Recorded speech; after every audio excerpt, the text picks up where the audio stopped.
Hey guys, welcome back to the Filmtastic4 Podcast. This is episode 7. I'm Khalil with my wonderful co-hosts Jalen, Sean, and Kaden. How are you guys doing today? How was the past week? Pretty good. I just ended my semester on Monday, so I am thankful for that. Very Congrats. thankful. I was stressing because I postponed my final essay. I had 2 final essays to do. One was 10 to 25 pages long. I got it done in like 5 days. And I had the whole semester to do it, but that's on me. Then I had to do a 4-page like wrap up, and I feel like my professor can tell I did not read a lick of that textbook until the very last minute. Oh, everybody does that. It's always left to last minute. I was, dang, I'm learning stuff I could have used in my essay, but he's gonna tell I was, hey, it got done. I'm done. I'm gonna pass. It's all that matters. That's what's important. Yes, but I've been taking this free time to watch some more movies. Mm-hmm. I saw Godzilla -1 again in theaters. Yes, I just saw that today. Hell yeah. Yo, you said you just saw it today? Yeah, it was 5 out of 5. Hell yeah. Just behind Oppenheimer for me. I loved it. Nice. Yeah. I have it pretty high on my ranking too, but I watched a handful of movies. Last Friday, I saw Dream Scenario. Oh, really? I watched It's a Wonderful Knife. I literally restarted my Shudder subscription to watch that movie. A tad bit disappointing. I didn't dislike it, but it was like I thought y'all was gonna come a little harder. Baby Keem dropped a short film. Sadly, it's not that good. Really? Cinematography is amazing. I'm telling you, like, it looks beautiful. But for 20 minutes, the story is rushed for one. Well acted. Editing's kind of aspect ratio changes, and you have to watch for yourself because I feel like it's something that you can enjoy, but it's still going to leave you like, okay. Especially in the context of the album, it makes no sense. Yeah. But like I said, it looks beautiful. Also watched Merry Little Batman, animated Christmas Batman special. At first I was like, dang, y'all gonna let me down? But no, it was actually pretty decent. And then a movie that I don't think anybody has heard of, Pinball, The Man Who Saved the Game. It's a biopic about the man who pretty much put pinball on. And it's pretty informative. I didn't know pinball was banned in America for like 30 years, something like that. Really? I didn't know about that. They said it was gambling and stealing money from children. Well, you don't get it. Like, how am I gambling? Yeah, it's like, just a fun game. Like, it was straight up illegal to own in the store. That's crazy. You learn something new every day. Yes, and I learned that GQ stands for Gentlemen's Quarterly. I did not know that. I didn't know that either. I thought it was just a name. But yeah, and then today I was watching Operation Fortune, the Guy Ritchie movie. Guy Ritchie, yeah. It's okay. Is it? I had like 20 minutes left. I give maybe like 3 stars. It was a little disappointing. Yeah. I thought Guy Ritchie was gonna come harder. Guy Ritchie's not fallen off, but compared to his earlier works like Snatch, Lock, Stock, and Two Smoking Barrels. I think those two. But the gentleman was good as well. Yeah. But I feel like he's kind of like he's hit or miss at the minute. I think The Gentleman's my favorite. Yeah, The Gentleman's. I like Lock, Stock, and Two Smoking Barrels. That's my favorite. Yeah. I need to rewatch Snatch. Mine as well. I need to rewatch Snatch too. Yeah. Did you watch The Covenant that came out this year? Not yet. No. Yeah. I heard that one was good. I like that movie. Yeah. I think if you look too hard into it, maybe like politically, then you might not like it. Okay. But I think they do. I think he does justice to both sides of the story. You know. Okay. It leans more towards the interpreter. You know. Okay. In his story, so. Yeah, but that's how my week was going. Yeah, I had a pretty good week. Last week I had my Christmas party with work. I'm on internship at the minute, but yeah, it was good. Like, it was free bar for the whole night, so no complaints. I stayed pretty late, but you know, it was a good crack. Yeah, I've just been watching more movies since it's December. I'm trying to like watch as many new releases that have come out this year as possible. Same. Then obviously next year I'll probably just start watching a mix of like older films. I'm just trying to catch up on as many. So I watched Beau is Afraid, and it was. I thought it was good at parts. I enjoyed some parts, but the further I got into it, the more of a headache I got. And then at the end, I was like, "What the fuck?" Yeah, I think this encapsulates what the movie is. What the Yeah, fuck? That's it. yeah, exactly. Yeah. I didn't like that. I watched Leave the World Behind. I saw your review. I saw both y'all reviews. Yeah, it was. It was. Oh, Well, the it wasn't. movie It was looked just. boring. I It want to still was. watch it. It was just really disappointing. Especially, I'm pretty sure the person that wrote Mr. Robot directed it, or he Yeah. wrote the film. Yes. Yeah, and it like that's a well received thing. I don't know how. I watched May December. I enjoyed that. I also watched Infinity Pool. It's Brandon Cronenberg. That's David Cronenberg's son. I actually really enjoyed that as well. I gave it 4 stars. Then I was watching a few Christmas movies. I watched The Night Before and Jingle All the Way.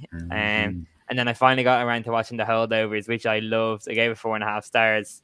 It's one of my favorite films of the year. I have it, I think, 4th at the minute. It's just behind my 5 stars, so I gave it 4.5 out of 5. And then I watched John Wick Chapter 4 finally got around to watching that. Time. Yeah, I had to. I've actually only watched the first John Wick, and then I watched the second one as well. I didn't watch the third. I had to watch a recap of the third one on YouTube before watching the fourth. But yeah, I enjoyed it. And obviously, the action is the best part of it. The choreography was great.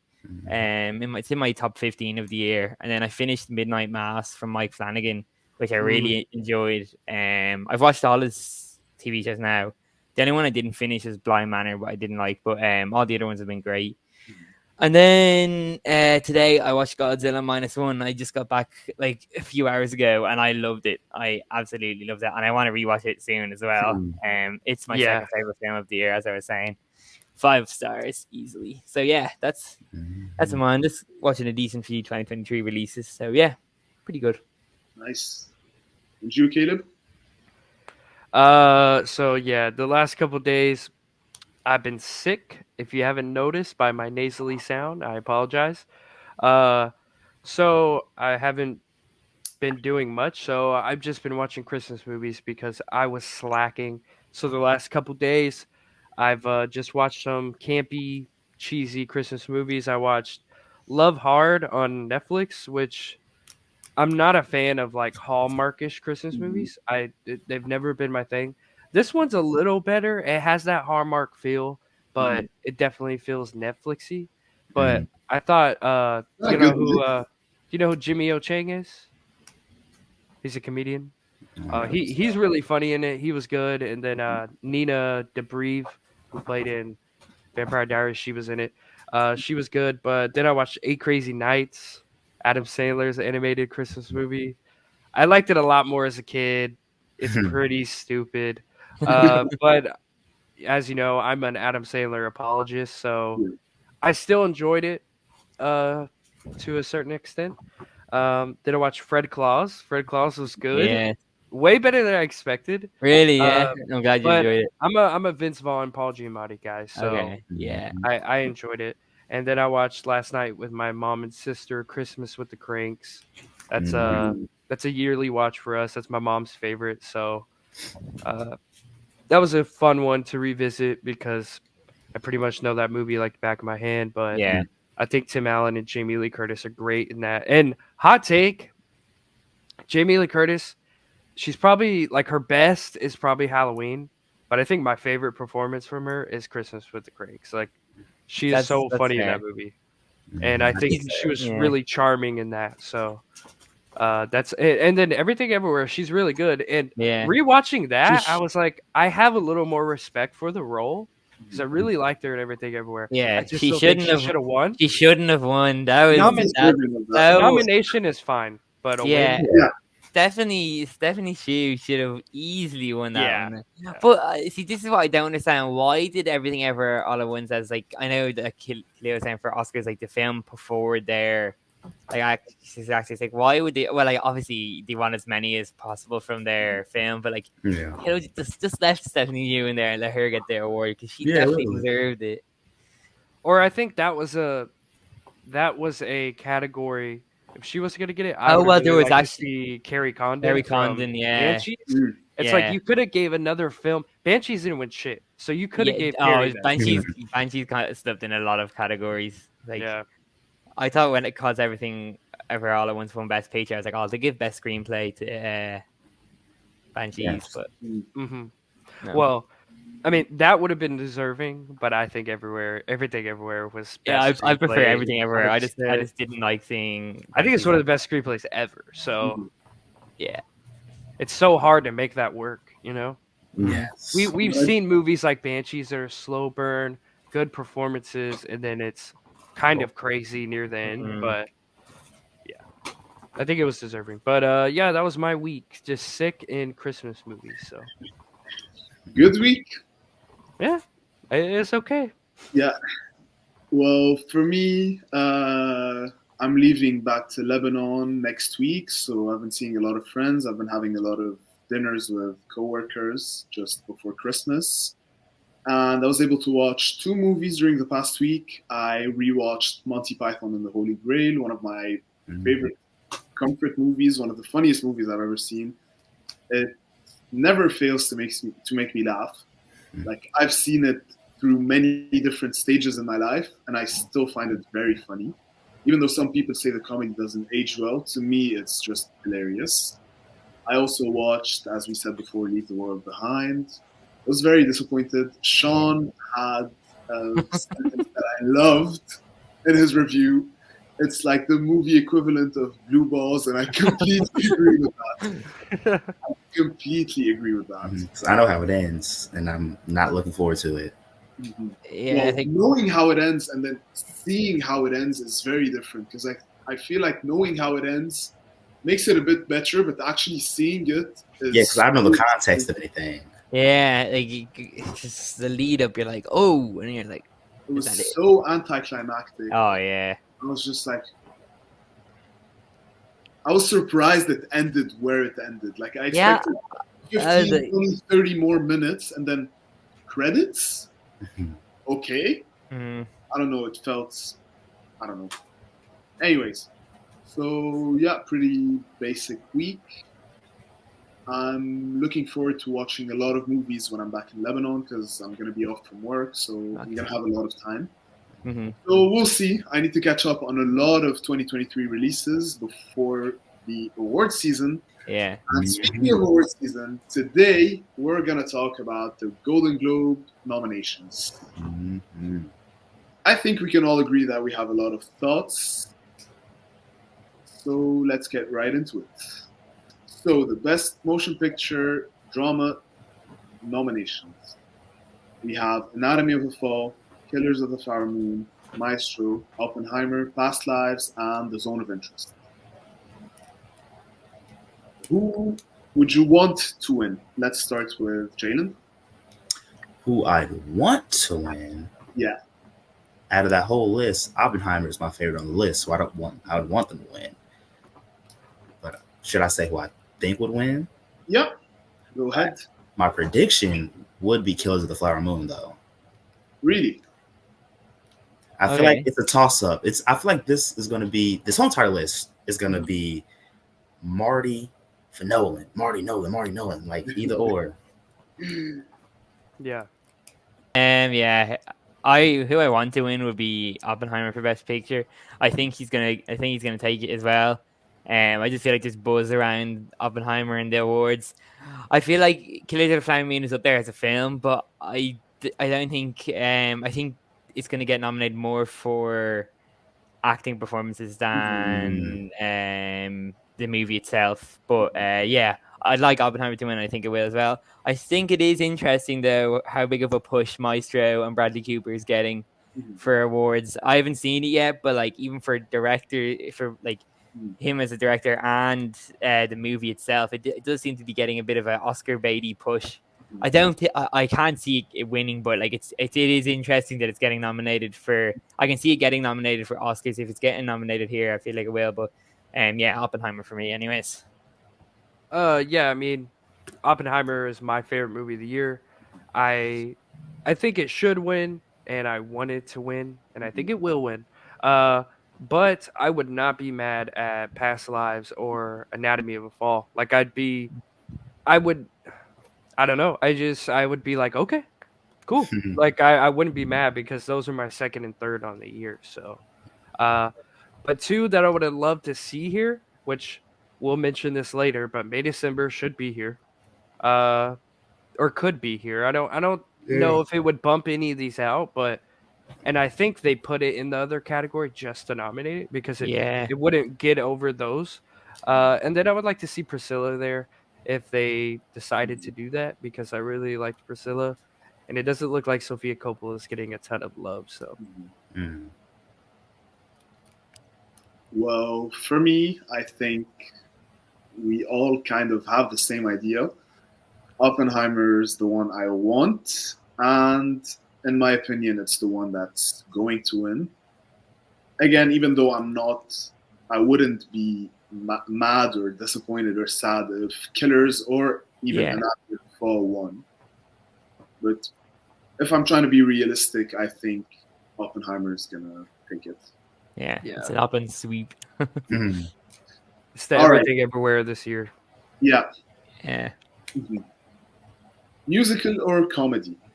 We have Air, American Fiction, Barbie, The Holdovers, May December, and Poor Things. Jalen, what do you think? I think Barbie is going to take it. Mm-hmm. And I think it might win it. Actually, win it. That's my prediction. Mm-hmm. Because it's got a lot of praise. Greta Gerwig is a very respected director out here. Margot Robbie's a very respected actor. Ryan Gosling, like, it's a cultural phenomenon. It made over $1 billion Mm-hmm. for a reason. It's a good movie. Yeah. I saw it 3 times this year. is that the one you want to win as well? Yeah. Yeah, fair. But out of that list, I feel like, even though I haven't seen it, The Holdovers has been getting a lot of love. So it definitely could be up there for the win. And for me, I think it's an interesting category. I haven't seen American Fiction or Poor Things, but I've seen the rest. I haven't either. Air is an interesting choice here. I loved Air, but I didn't Yeah. expect to see it get nominated. But I'm happy it is Me here. either. But I don't think it's going to win. But like, I'm happy to see it nominated here. For me, what I'd want to win out of these is The Holdovers. I just loved it so much. I'd love to see it win a few awards. But what I think will win, even though I haven't seen it, I think Poor Things is going to get the win. Just there is a lot of praise and good reviews of that film, and a lot of people are saying it's one of like the best films of the year. So I know I haven't seen it yet, but I think that's going to win. So yeah, but I want The Holdovers to win. I want the Holdovers to win for sure. It's one of my Mhm. favorites of the year. And I think it might win for sure. But like Sean is saying, I haven't seen Poor Things, but I think that might end up taking it. I think it's out of the holdovers. I think Barbie is huge, and it got a ton of nominations. It broke the record ever Yeah, for Golden Globes, which is look. I love Barbie. It was a great movie. I love Greta Gerwig, but that's just the definition of overrated because it doesn't deserve all of them. It deserves good a amount of them, few. but not Yeah, all of them. But I think they just gave it the nom. It won't win because holdovers. I'd see holdovers, American Fiction, or Poor Things winning over it. And I yeah, think Asteroid City should be here. Mm. I completely agree. And the thing is, I've only seen 2 movies from this list. I've seen Air and Barbie.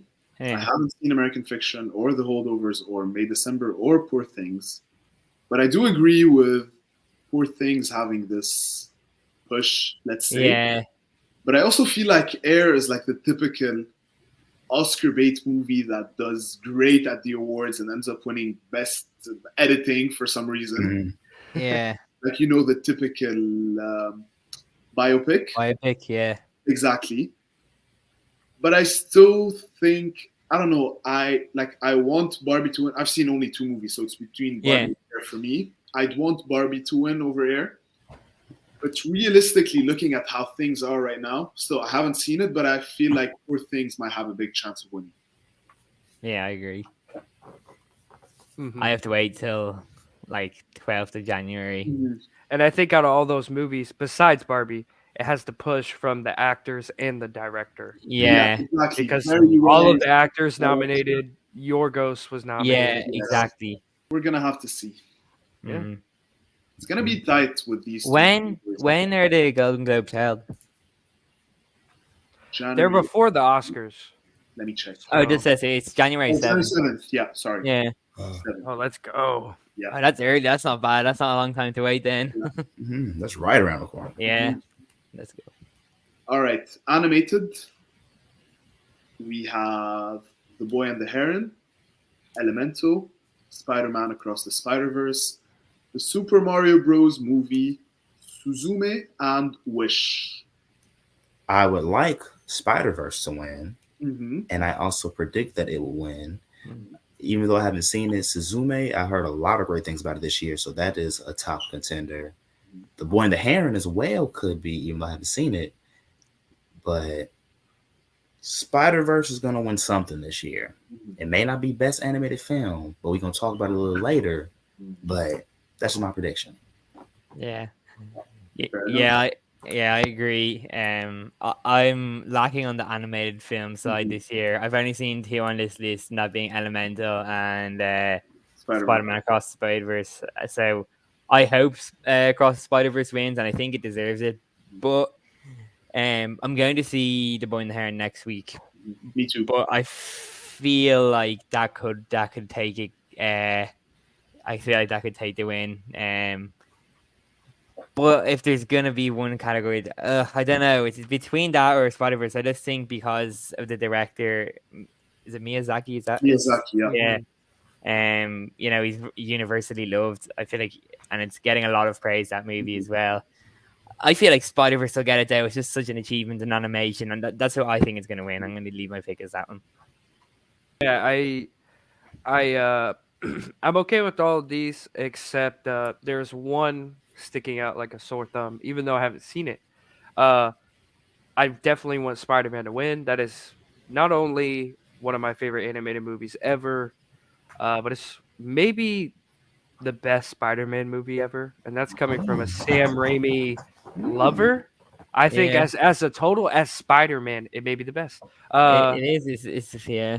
And I haven't seen The Boy and the Heron, but it's Miyazaki. We definitely can't, count him out. I think it'll be between them because you might have some of the voters that are like, this is a superhero movie or it's not finished. It's half a movie. So let's come go on with now. The Boy and the Heron. So I don't agree with that, but I could definitely see that happening. And like I said, I haven't seen Wish, but it should not be here. Yeah, because TMNT should be here. Yeah, that's what I was gonna say. But I they think love Pixar for some they- odd reason. And Wish, it wasn't even like Wish was like, oh, it's like it got really good reviews. Like it was like mid reviews. Like Yeah, people people were like giving it mid. like TMNT 2.5, is the 3 second best stars. animated Like, movie of the year for me. that's No, where is this tier. push for Wish coming from out of nowhere? Like it's a very strange nomination. Disney money, that's why. Yeah, I think it's just one of those things. Pixar, Money. I guess, Oh, yeah. they Why not still over campaign. They campaigned a lot, but social media wise, they didn't campaign it very much at all. The Disney 100 was their secret campaign because I promise you, every time Disney 100 popped up, that song from Wish came on. Yeah. Did you guys participate, like do the card thing? You know, that was actually one thing that really I could not get away from that on my TikTok. Every second video would be people like posting about it. Trying And to I get the couldn't- cards. I was like, not interested, and I kept on putting them. I was like, get out of my head. Today, actually, when I went to see Godzilla -1, it was interesting enough. The Boy and the Heron trailer was in the cinema, but it was dubbed. The trailer was dubbed, and it wasn't in the subtitles. It's weird because obviously Godzilla -1 is a foreign film. So I was like, oh, I thought it was going to be have subtitles on it. So I was like, that was interesting enough. Yeah, when I'm done being sick, autumn or like right away, Boy and the Heron and Wonka. and then probably later, maybe the next week after, American Fiction. That just dropped today, right? Yeah, I think I'm gonna skip out on Napoleon and Hunger Games. I really wanted to see him. Yeah, but it's not. You're not.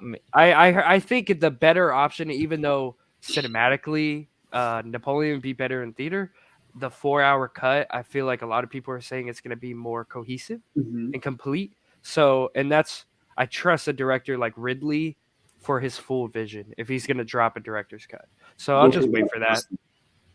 Whatever. And then Hunger Games, I wanted to see it, but it's like it's not a must. No, it's not. I haven't even seen the Hunger Games. Wonka and The Boy and the Heron are much more important. Yeah, I'm seeing Wonka on Sunday. So. All right, for me, I've only seen Spider-Man, so my preferred pick is Spider-Man. But again, you can never count Miyazaki out. And I'm gonna watch the movie next week, so next weekend, because I'm waiting to go back to Lebanon since here it's either dubbed in Italian or in the original language with Italian subtitles, and that's not gonna work for me. So I'm gonna have to watch it in Lebanon with English subtitles. Yeah. So I don't know. I feel like there's two schools of thought: the ones who are gonna vote for The Boy and the Heron, and the ones who are gonna vote for Spider-Man, and they do not overlap. So it's gonna be a very interesting category. But to me, right now, I'm going with Spider-Man as the pick I want and the pick that's going to win. Let's go to the next category. One second. I have a thought though, because look, we as much as we would have voted on things. For us, we couldn't vote on some of these categories because we haven't seen majority of them. If we were film people and they were giving us screeners, then we would know and we would be able to be voters. But it's so hard to if we were voters, we would just be kind of biased because we'd be Spider-Man, But so that's why it's some people get mad at voters, but it's most of them, not all of them, but most of them have seen everything, How does it work with the Golden Globes, the voting system? What is it? Just random? I don't know. I mean, I've heard some voters in the past they don't vote for something if they haven't seen it. They're like, "Oh, I'm not voting for that. I haven't seen it." It's why are you a voter? Yeah, I was gonna say. I presume if you're voting for a category, you've seen everything in that category. I don't know, but I know for the Oscars, it's done by the Academy, so it's other, isn't it? Other directors and is it? I think. I think the people who are are part of the Academy, but I don't know how many people there are. And the voters for this, there's it's expanded to over 300 now. Oh, really? Okay. Yeah. It used to be around 100, and then now it's 300. Because they keep diversifying and adding younger people and stuff. So. Yeah, it's good. All right. So non-English language films. We have Anatomy of a Fall from France, Fallen Leaves from Finland, Io Capitano from Italy, Past Lives from the US, Society of the Snow from Spain, The Zone of Interest from the UK, Poland, and the US. I have not seen any of them yet, but from what the streets told me, Past Lives is most likely going to win. And if not Past Lives, Anatomy of a Fall. Sadly, I missed out on it. The showings were very limited by me. Yeah. I wouldn't count out Zone of Interest, though. Oh, yeah. Didn't that just come out today or something? Yeah, I think because that's the last one to come out. Well, Fallen Leaves hasn't come out, and Society of the Snow hasn't come out. But, Jonathan Glazer is one of those guys that people are going to be talking about because his movies are wild. So it might have that push near the end. But right now, Past Lives and Anatomy kind of have that locked up. Head for head. Yeah, I've only seen two on here, just Anatomy of a Fall and Past Lives. Both, my ratings for both were quite similar, around the high end of the around 7 point, towards the high sevens. For me, I think for me, Past Lives just edges it out. I wouldn't mind seeing either of them win, but I think Past Lives will get the W here. I think there's one thing that got snubbed here though. Godzilla minus one deserves Yeah. to be here. Like, where the fuck? Why isn't that here? 100%. Especially like some of them on here. I'm not trying to say they're not known, but like I've never heard of Society of the I Snow. haven't either. Or I'm hearing that Fallen. movie is phenomenal. Really? Yeah, I've never heard of it. I don't know if it's on any streaming platforms either, or if it's just getting theatrical release. It hasn't come out yet, I don't think. Oh, okay. Mm-mm. But yeah, I'm with y'all. Same one. I've only seen Anatomy of a Fall, Past Lives. Would love either of them to win. Both directed by a woman, and they're both 5 stars in my book. So I would love either one of them. I'd be so happy. I haven't seen Society of the Snow or Zone of Interest, and I think those will be phenomenal as well. So we'll have to, Wait and see. eat our words if those movies are better. Yeah. And like you said, I had -1 in all caps on my snubbed. Yeah, I was like, it's an obvious like one to have in here. I don't know. I think it's because it came out later. Well, It's You not can't haven't really even come say out that, yet. though. Yeah, I no, it's just- not an excuse when you have films that have not come out. Like, yeah. I don't know. And it's still just. Did y'all see the budget for that movie?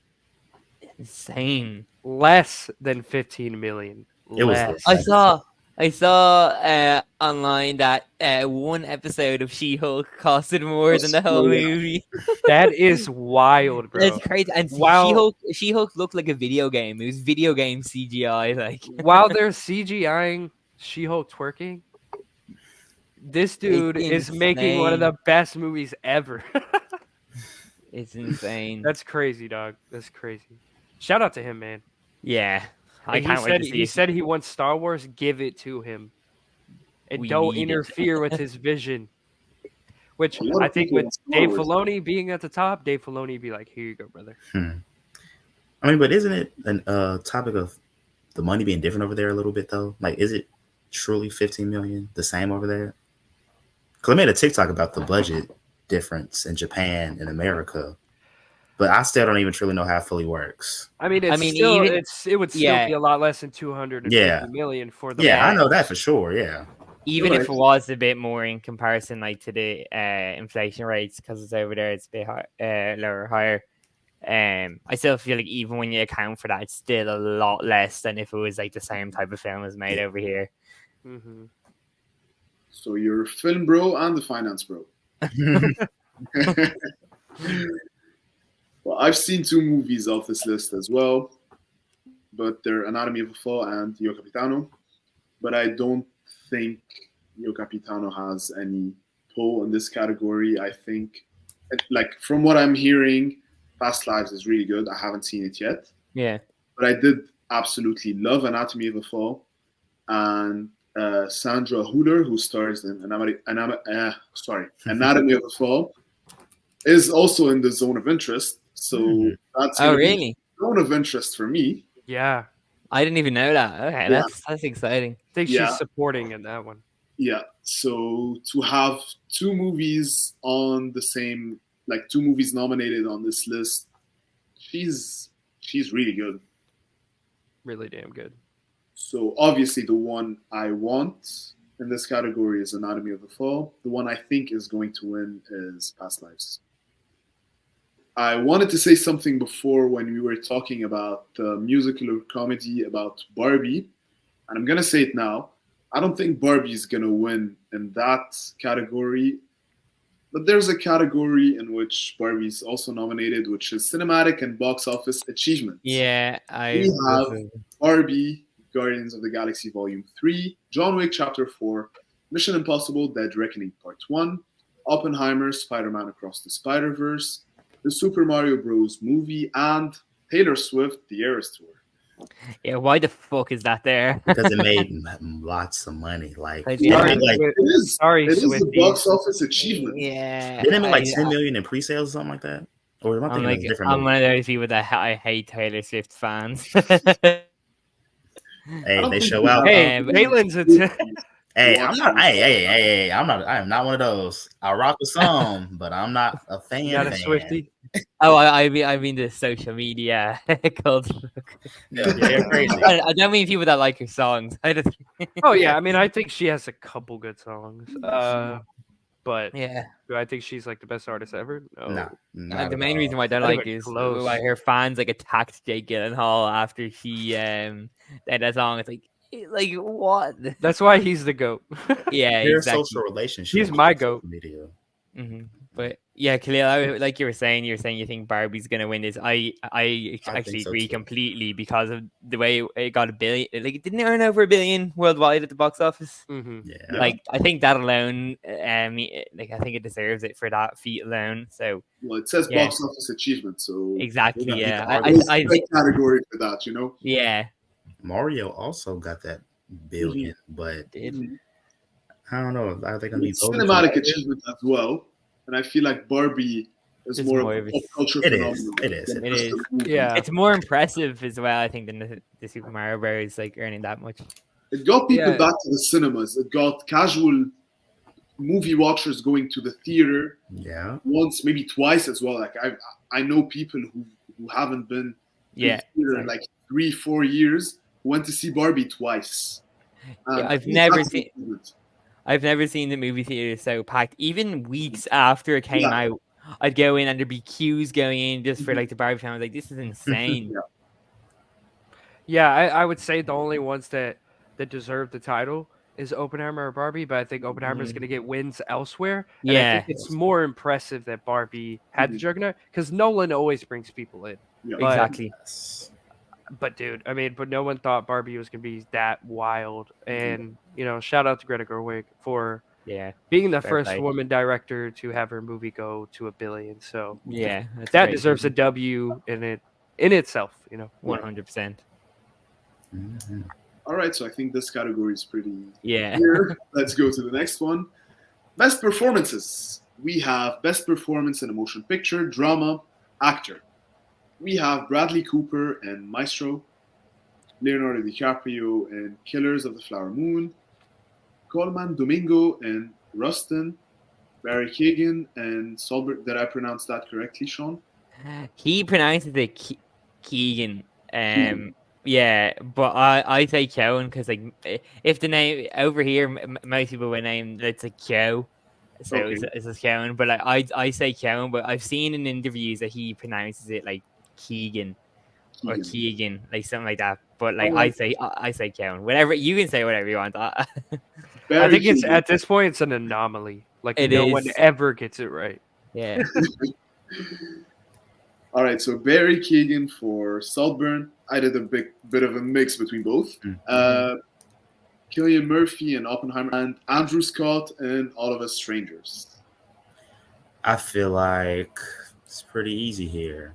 Cillian Murphy snatching it up. hell yeah. He got this category on lock. Yes.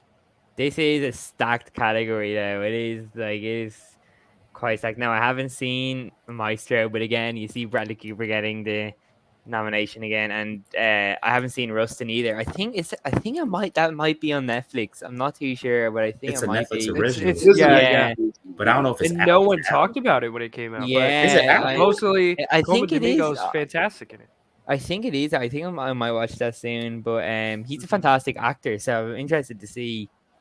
And but like I said, there's 3 Irish actors here. I'm really happy Barry Keoghan got nominated here. Now I have All of Us Strangers isn't out yet. I don't think it is. But Paul Mescal and Andrew Scott, I think that would make for an interesting film. But yeah, I think for me, I think Cillian Murphy deserves it, and I think he'll get the win as well. So yeah, I'm hoping he does. Anyways. Yeah, I'm on board with y'all. I think Cillian Murphy has it on lock. I want him to win, and I think he will win. But I think we can't count out. I think the only other person we can't count out is Bradley Cooper, because we haven't seen Maestro, and I think No, so we can't really comment on this though. I think he may be giving like an insane performance. And as much as I love Leo, he's had his time. It's Cillian's time. And 100%. Bradley, same thing with Bradley Cooper. He's been nominated a lot, but he's never won. So that's going to be the battle. And then if I could add someone here that wasn't nominated, it's Michael Fassbender in The Killer. I think he would have been great. I would have been very happy with that.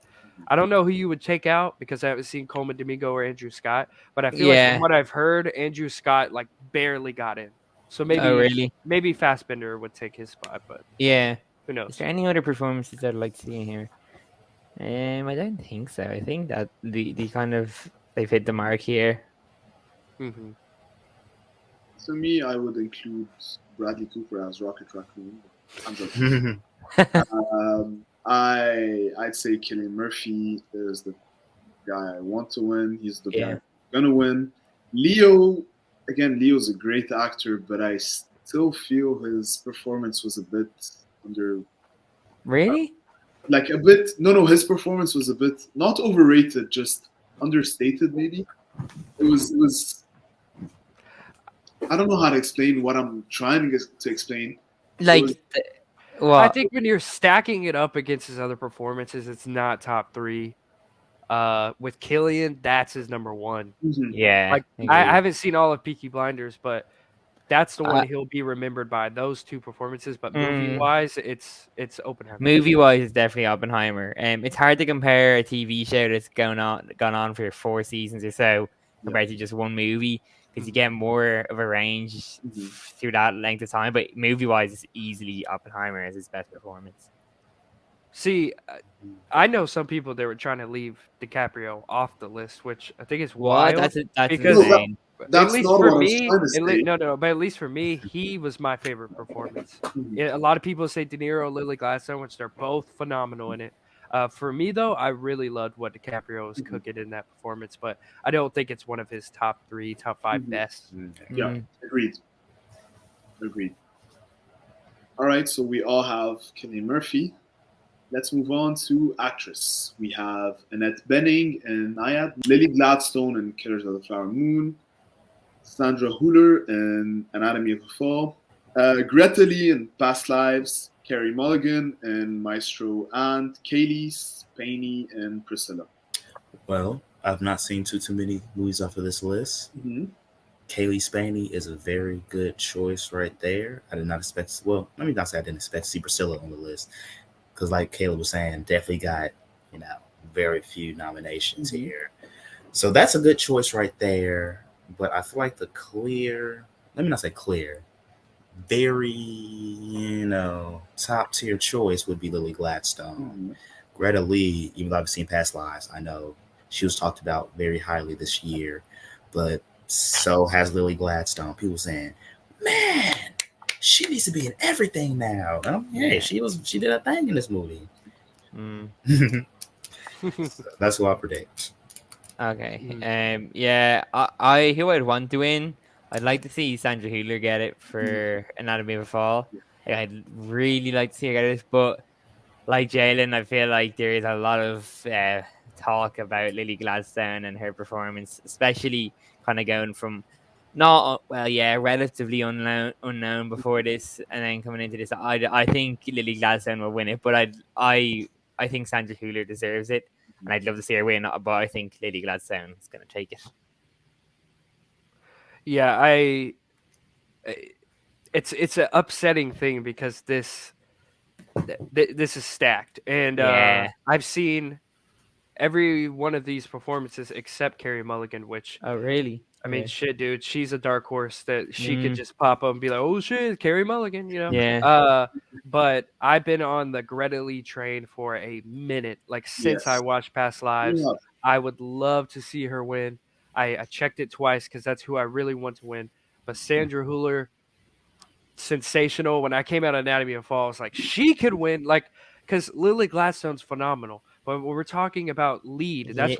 that's why there was a discussion about should she be in lead or supporting. I think Lily should have been in supporting because Sandra Because Hüller Leo's and in Greta Lee more. are Yeah. the movie. Lily Gladstone, sadly, is not the movie. No, it's more It's De told from a Niro and Leonardo DiCaprio. DiCaprio. Yeah, exactly. So I can't I can't say Gladstone, even though I'd be completely happy if she wins. Like, I would not be sad about that. I love Lily Gladstone, but I just think Sandra Hüller, especially Sandra Hüller, uh, just gives phenomenal performance, man. Hmm. I mean, it just can't be denied how great she was. Especially And them oh, I courtroom know, scenes. dude. I was in the I was theater on getting the so edge of my seat, angry. bro. That's why I was like, "Is this really a 5 stars?" Like, I'm one of the only people of my mutuals that rated it, give it 5 stars. But Yeah. I was so impacted by it, and it was one of the best courtroom dramas I've ever seen. But I think one person snubbed in here that was nominated elsewhere is Natalie Portman. I think she should have been here. Oh shit! I Uh, wasn't even thinking I of was that. like, where's Natalie Portman? Why isn't she in this? But Mm, she got nominated elsewhere, so that's okay. yeah. Okay. I made a TikTok video recently about supporting performances that stole the show in the movie, and I talked about Lily Gladstone. So Mhm. to see her in the lead category was a bit surprising, but I think she's going to win. I Yeah. think the buzz around her performance, the push from the movie, big director, big actors, I think this is going to help her win. But I do want to see Sandra Hüller winning.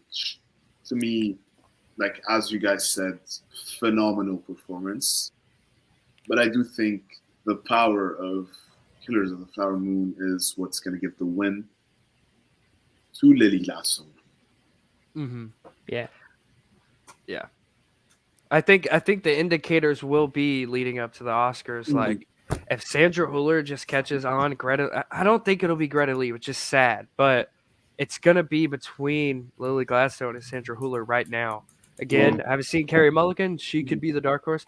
And as good as Annette Bening is, I was like Jodie Foster, I liked her much more in Nyad than Annette Bening. But, she's an OG, man. She's a GOAT. So it's kind of just one of those, let's just put Annette Bening in there. But, yeah, I think it's a clear race between Sandra and Lily Gladstone. Yeah. We'll have to see if in the Oscars Lily Gladstone's going to be nominated as a lead or supporting as well. Man, that'd be interesting. I really hope it's supporting, because then I'm Yeah. like, give her the W and give Sandra Hüller the W. Then it's a win-win. Because Yeah.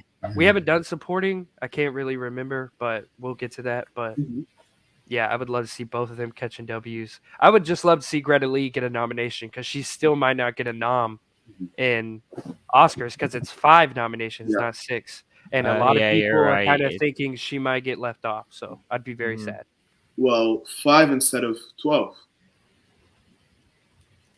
Oh, yeah, you're right. You So have the best performance in a motion picture, musical, or comedy. because Margot Robbie could be there, man. Yeah. Holy shit, dude. We'll start with actor Nicolas Cage in Dream Scenario, Timothy Chalamet in Wonka, Matt Damon in Air, Paul Giamatti in The Holdovers, Joaquin Phoenix, Beau Was Afraid, and Jeffrey Wright, American Action. American Fiction. Sorry? You said action. It's fiction. No, I said action. American Fiction. Yeah, you said action. American Action. I like that. I would like Nicolas Cage to win. As I said earlier, I saw Dream Scenario on Friday. I think this is one of his best performances. I'd say top 10. I haven't seen too many Nicolas Cage movies, so I can't say. I'm not going to be like, oh yeah, top 3, but definitely up there. It will be top 10 because like he has a very wide range of performances. But a lot of his movies are like, they're like, it's bad. I haven't seen it, but it's probably a top 5 performance. Yeah, I agree, because it's one of the ones where he's actually like acting. I haven't seen Mandy.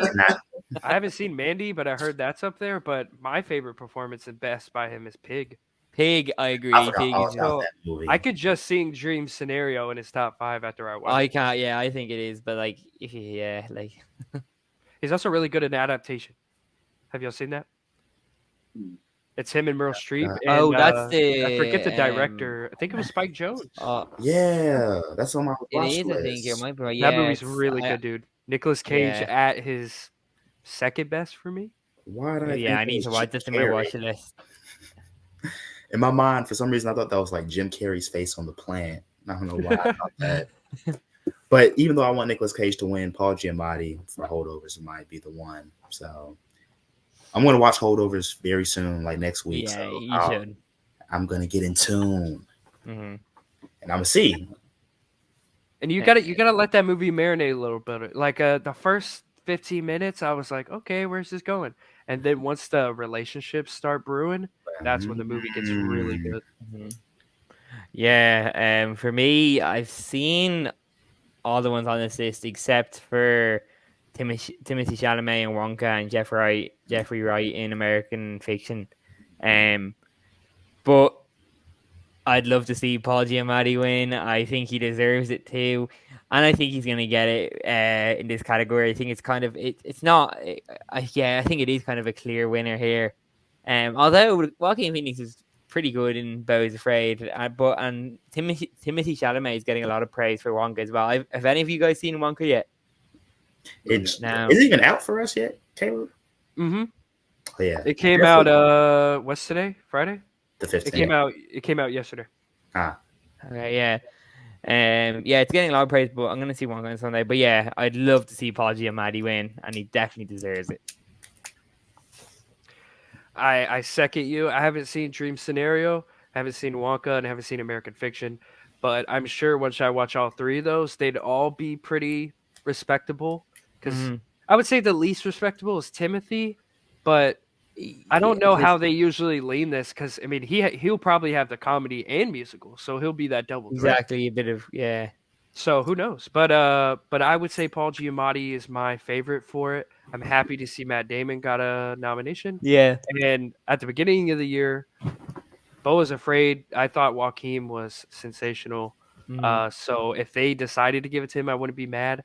But he's gotten awards in the past, so give it to Paul. Yeah, exactly.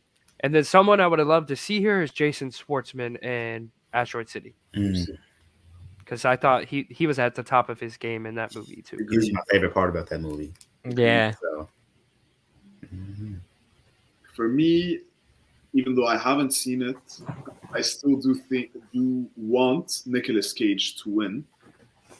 I feel like we're in the midst of a Nicolas Cage renaissance.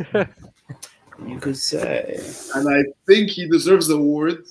Like, I want him to win, even though I haven't seen the film yet. I've seen clips of the trailer, but that's it. I think Matt Damon is the most vanilla pick for this category. I liked him in there, but I don't think he's fine. All these other guys are giving really interesting performances, except I haven't seen Jeffrey Wright. But from everybody else, it looks like they're giving like wild, crazy performances. So I could see you saying that, but I just really love seeing Matt Damon get there because I feel like nobody was talking about him. Also, another snub I just thought about, Viola Davis for Air got snubbed. Yes. That's a big snub. I didn't even think of that.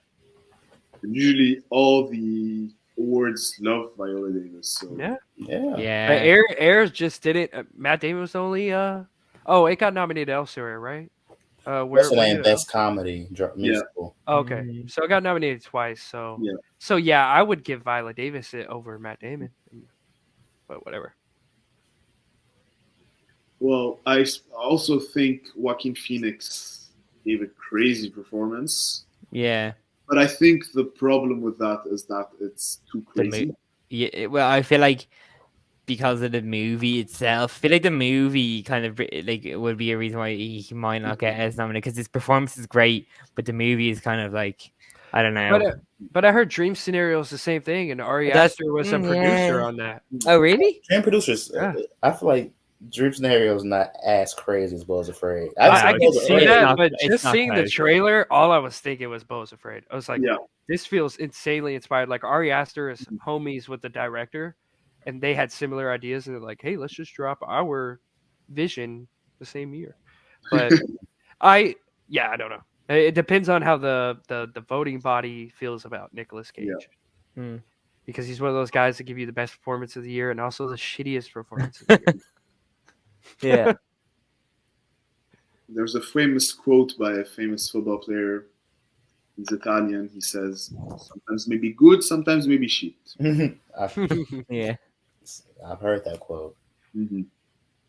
All right, so actress. We have Fantasia Barrino in The Color Purple, Jennifer Lawrence in No Hard Feelings, Natalie Portman in May December, Alma Poisty in Fallen Leaves, Margot Robbie in Barbie, and Emma Stone in Poor Things. Very good options here. I did not expect Jennifer Lawrence to be nominated. Like nothing against her, but like that's just not the type of movie I thought would be nominated. Yeah. I enjoyed it. I even own it on Blu-ray, but no hate. But Natalie Portman's definitely going to be up there. What's her name? Emma Stone's definitely going to be up there. Margot Robbie's definitely going to be up there. Out of those three, I've only seen one, so I have to say I'd want Margot to win, but my prediction would be Emma Stone. For me, yeah, I was saying it's surprising that Jennifer Lawrence is here, even though that film, like the film as a comedy, it's a decent comedy. Like I enjoyed it, but just think her performance isn't the kind of one that would get nominated, especially when you compare them to the likes of like Natalie Portman in May December. It's kind of like a different competition. Yeah. But yeah, I'd love to see Natalie Portman take it here. Out of the ones I've seen, but even though I haven't seen it, like Jalen said, I think Emma Stone's going to take it for Poor Things. Yeah, I agree. I have Emma Stone winning, even though I haven't seen Poor Things. I've just heard so many buzz from different Oscar people that Emma Stone is giving that performance. And I think the only other person, I hate to say it because I would love to see Natalie Portman get it. I think Margot Robbie's the only one rivaling her. But dude, Margot Robbie, as great as she is, she may not even be the best part of Barbie. Mary Chavez. I hate to say that.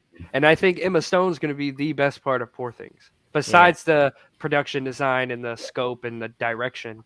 But yeah, and I love J Law, No Hard Feelings. That was a little weird, kind of just the one that just stuck out like a sore thumb. And someone who I would have loved to see ahead of her is Julia Louis-Dreyfus, who played in You Hurt My Feelings. I think that was incredibly slept on, and I would have loved to see her there, but she doesn't have the buzz like J-Law did. And but yeah, Emma Stone I think takes it for sure. I also want Barbie. I also want Margot Robbie to win, and I also think Emma Stone is going to win. Again, none of us have seen Poor Things, but we've all heard so many great things about it. So I think it's pretty safe to assume that she's going to take the award. So speaking of Poor Things, for some strange reason, it's only had one showing by me for the past week. Really? I don't know why. Like once in the whole week. Yeah, like literally last Thursday. That's it. That's crazy. And then every time I check AMC, it says no showtimes available. That's weird. I think because some movies like that, they don't get a wide release the first week. Sometimes it takes the second week. Sometimes it takes the third week.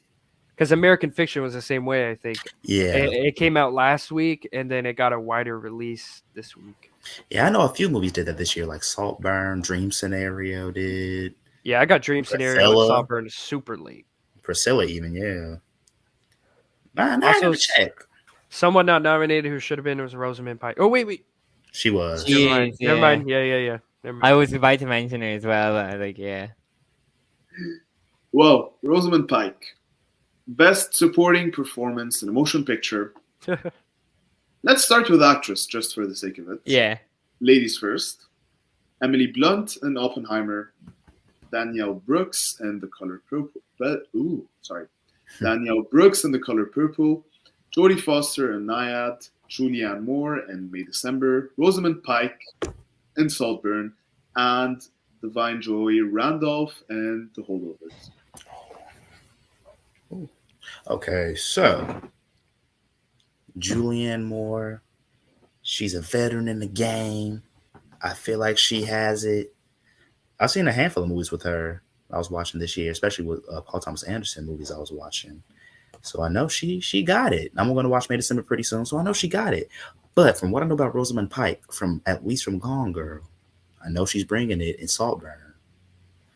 And I've been seeing some people on Twitter talking about her, like, ain't that girl from Gone Girl? Oh my gosh, she's so good. So I don't know who I can say. It's either or for that in my predictions because I haven't seen that many on this list. Okay, yeah. But I'll predict Julianne Moore. Yeah. For me, I really like this category. This category is quite stacked as well. I'd love to see Rosamund Pike here. But Emily Blunt in Oppenheimer was incredible. Julianne Moore in May December was great as well. Then we have Rosamund Pike, obviously, and then I also really loved Davine Joy Randolph in The Holdovers. For me, who I want to win, I think like deserved wise, I think it comes down between Emily Blunt and Davine Joy Randolph. And I think I'm just edging towards Emily Blunt just because I'm kind of like biased towards Oppenheimer. I'd rather I think Emily Blunt win for Oppenheimer, but I feel like Davine Joy Randolph is gonna take the win because I did see that the Critics' Choice she did win it for Best Supporting Actress. There was some awards to her and she won that one. I feel like she's gonna win it for this one, but I hope Emily Blunt wins. Yeah, I'm the same as Sean. I think this is a stacked list. I haven't seen Daniel Brooks yet, in The Color Purple, but I'm excited about that. But everybody else phenomenal in their films. I was glad to see Jodie Foster here and Rosamund Pike. But I think it's only between Davine Joy Randolph, and Emily Blunt. And shit, dude, I love Emily Blunt. She's like my second or third favorite actress ever. But I think Joy Randolph takes it. She's been getting a lot of buzz. A lot of people love her performance. I think emotionally, she's giving the best performance out of Yes, everybody here, 100%. besides maybe Daniel Brooks. So I would say she's the lead, but Emily Blunt is Emily Blunt, so she could sneak up getting it. And I would have loved to see Scarlett Johansson from Asteroid City here, but That would have I'm been giving a lot of Asteroid City love. Yeah, That's good. but it is, especially since it didn't get I don't think it got nominated in any categories, did it? No.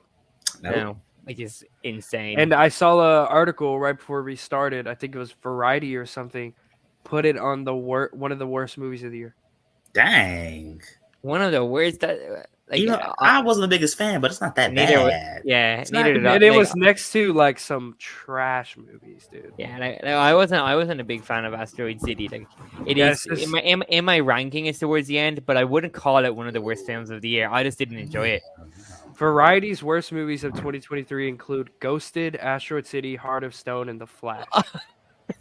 Having Asteroid City next to Ghosted is insane. That's sad. And I wouldn't put The Flash on there either. Yeah, I think I there's wouldn't worse either. than that. No. Guys, listen. Story wise, Flash ain't even that bad. CGI, I feel like people are so focused on CGI. Yeah. I think besides the baby scene, that scene's atrocious. But it's I feel funny. like people. I feel like people. Like Yeah, that was pretty. I was like, but other than that, it was completely But fine. to see all the Yeah. CGI with Batman and Supergirl is like yes. great. I think people also got hung up on the fact that they thought it was like being over marketed or so. Like people were watching it's like, oh, it's the best superhero movie since The Dark Knight and stuff like that. Who said that? Tom Cruise. Yeah. They must have paid him. There was a bunch of Oh yeah, the celebrities market. that I came. remember that. If And people that James came Gunn out- was like, it's one of the best Yeah. superhero movies ever. And I They was think that got paying. people's hopes up as well. And I think I saw Straw Hat Goofy said something about it as well. And then afterwards, everyone's like, "Oh, you got paid to say this and all." So I think people more so were mad about the fact that it was being overhyped, like to that extent. But it still doesn't mean it was a bad movie. I think because people thought it was going to be that good, since it wasn't, they're like, "Oh, it was No, terrible." but wait. You can't If believe anyone that. thought it was going to be that good, that's on them, to be honest. Yes, because Yeah, like No one thought that. no, I mean, well, some people thought that, I guess. But Don't it's on believe them. us. Like, if they you believe can't that, always then believe the hype. Mm. Don't always believe the hype. Be realistic with the hype. Mhm. Like, let's be real. We got the war criminal. For that alone, that also made the movie say go down in people's minds. Like, oh, I can't say I like that movie because the bad person's in it. Yeah, exactly. And real, not what's the name? Excusing his actions, but there's a lot of movies you would have to excuse with that mindset. In all honesty. Yeah, 100%. Yeah, I mean, I kind of just Ezra Miller was like, whatever, their personal life aside, let's just try to enjoy their performance, and they didn't ruin the movie. So, No, but exactly. I hope to never see them again Yes. in DC. Shoot. All right, we can move on. Yes. so I've seen one movie on this list. So one performance, Emily Blunt is the performance I want to win and the one that I think is going to win, Mhm. given what I've seen, which was Oppenheimer. Yeah. So we'll see. Maybe by next week, I would have seen more than one on this list. So we'll see. Anyways, next category. Oh, okay. We have supporting actor. Forgot about that. Mm.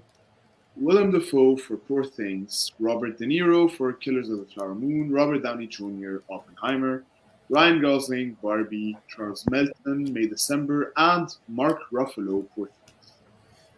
So in my notebook, I wrote down Battle of the Roberts.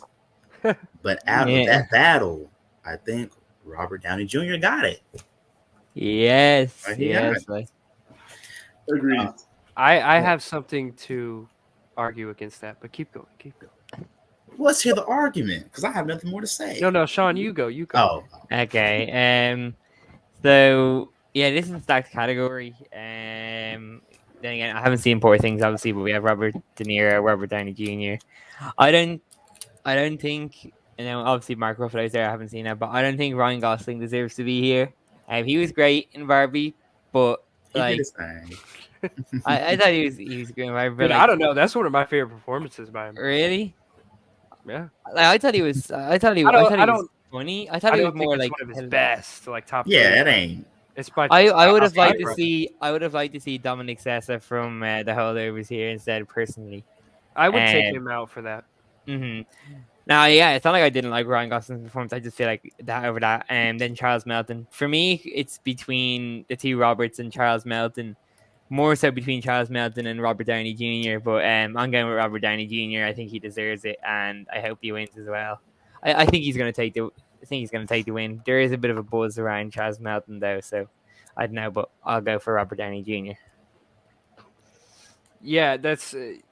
I think this is the most stacked list, and if you're going out of the box of people not nominated, it's the most stacked list. Like, Yeah, I didn't think that going into it. I thought it was supporting actress that was the most stacked. But when I was doing my research, I was like, holy shit, there are so many people put off the list, and we haven't even seen Poor Things. So Mark Ruffalo and Willem Dafoe getting nominations. yeah. Wild.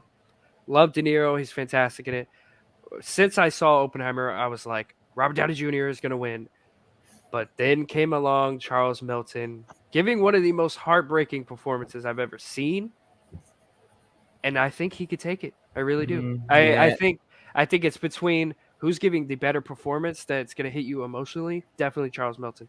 Who do we want to give kind of the achievement award? He just came out of Marvel, but he's giving his top tier. Give it to Downey. But yeah, I think Dominic Sessa could have been here. John Magaro and TOU from Past Lives could be here. Milo Machado Grader from Anatomy of Fall, the son, he could be here. Oh, yeah, you're right. Jacob Elordi could be here for Priscilla and Saltburn. Saltburn, yeah. And Glenn Howerton from Blackberry could be here as well. Yes, definitely. So it was stacked. And then Sterling K. Brown, I heard in American Fiction, is fantastic. So yeah, there is a lot in this that we're like, yeah, it's we huge. could have nominated 10 guys here, 15 guys. Yeah. So yeah, I gotta go. I would love to see Robert Downey Jr. I think it would be deserving, but I think Charles Melton, the longer we go on, he's getting the hype. More. Yeah. I've seen 3 performances, the 2 Roberts and Ryan Gosling. And I'm going to go for Willem Dafoe because I don't feel you can count this guy out. And I feel like this movie is exactly what this guy needs to shine in a movie. So I think, so far, I haven't seen the movie yet, but I believe Willem Dafoe has what it takes. He does. Okay, that's I didn't mention it, but he was in my list of like my contenders of who I think would win. Because it's Willem Dafoe. He's Willem Dafoe. So you can have your opinion, Khalil, but I don't think he has no shot. Like 0 shot. We're like all 0 gonna have to watch shot. the movie first before. It doesn't matter, dude. We're talking about De Niro, Gosling. Yeah, I Robert might Downey agree with Jr. Caleb here. And people we're also are talking saying about the Golden Globes, so and people are they saying Mark surprised Ruffalo, us. They've surprised us before. So some people are He saying says Mark they're not gonna Ruffalo do has it a better again. performance. I mean, I love Dafoe, bro, Mhm. but I think, and just from Oscar people who do it for a living and talk about it, he has 0 shot. When we watch the movie, we'll discuss this again. How much you want to bet? He has 0 shot. I'm I gonna would watch bet on it right now. before, Oh, wow. I need to watch the movie before making a bet.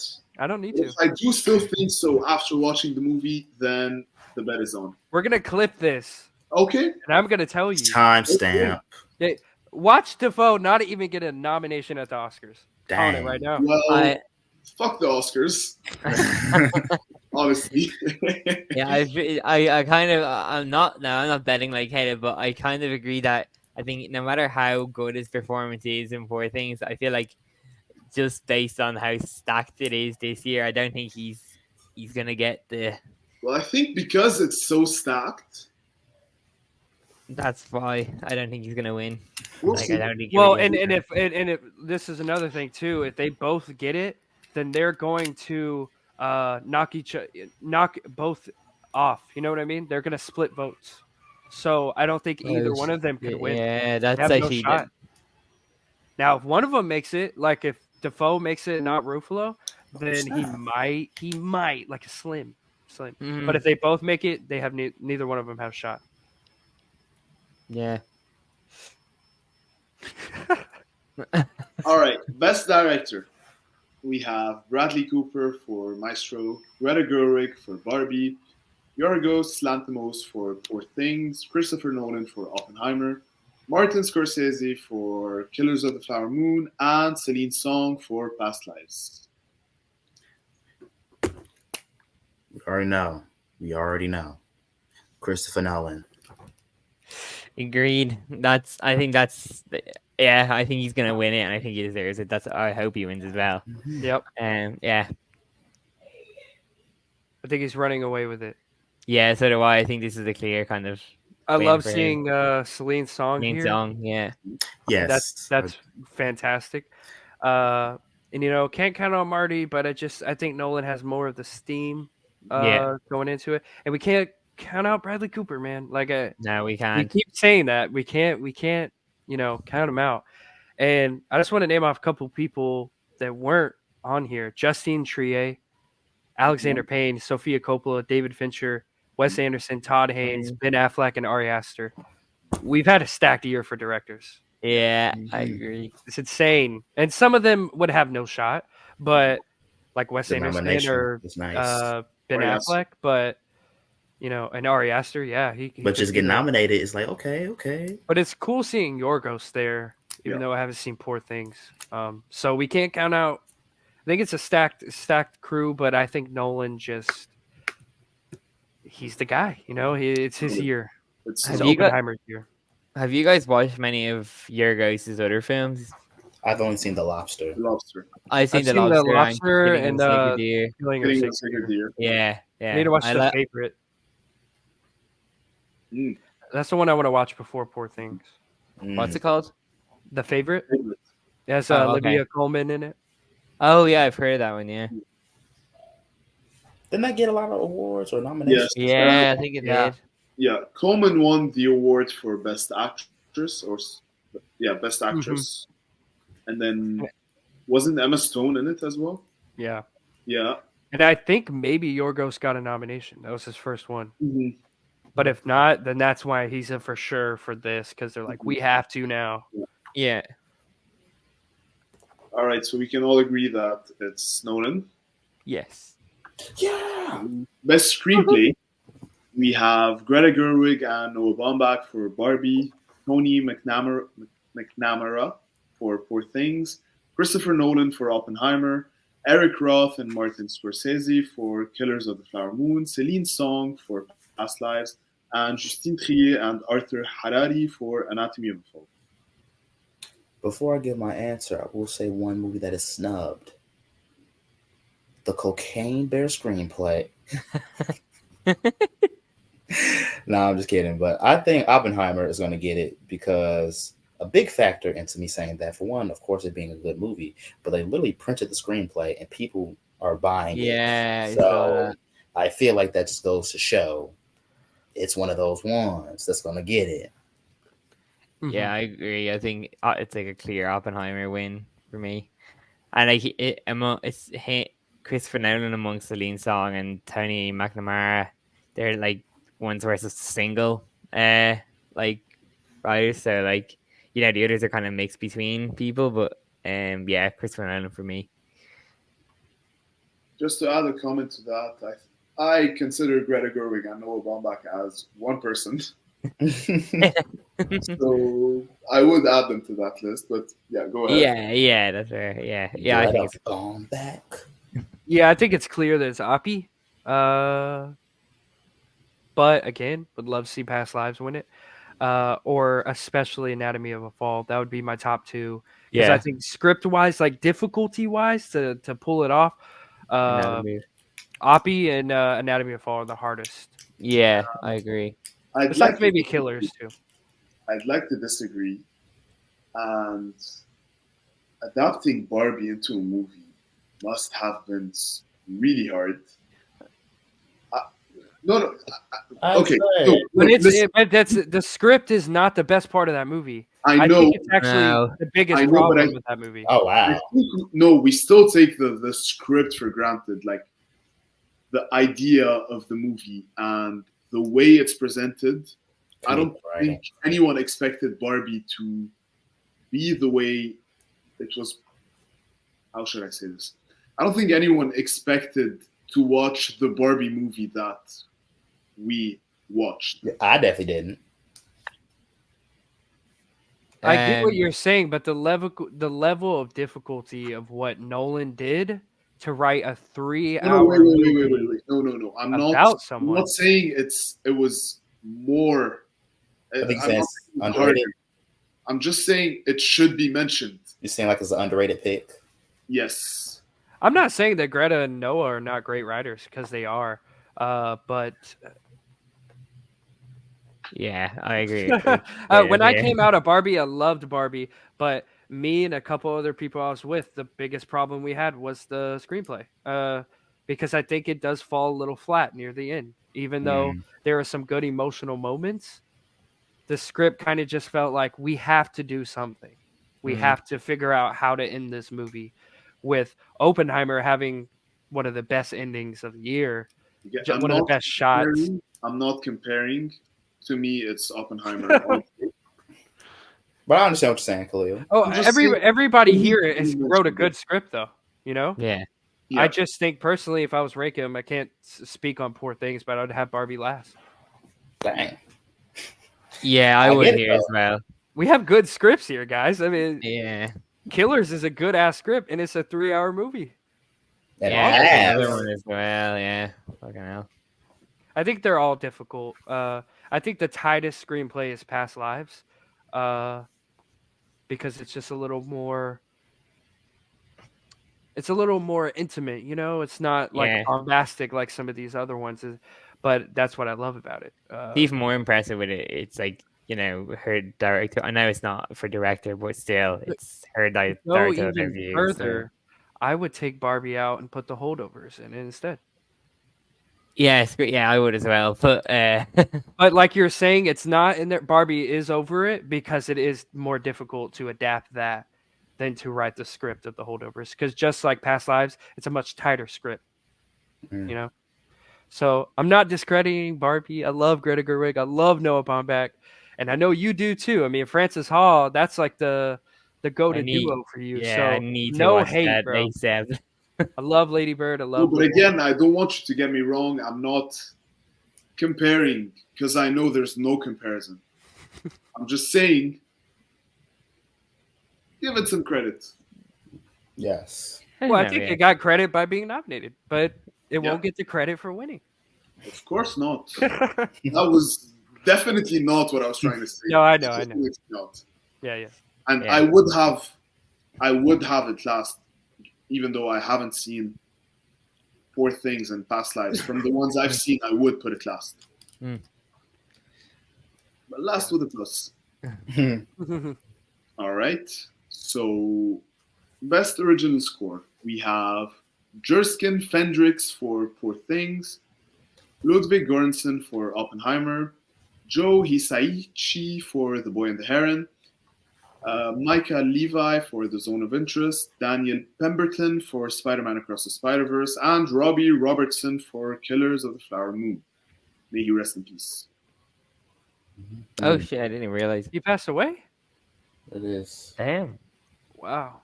Yeah, rest Wait, in is peace. he young? Isn't he older?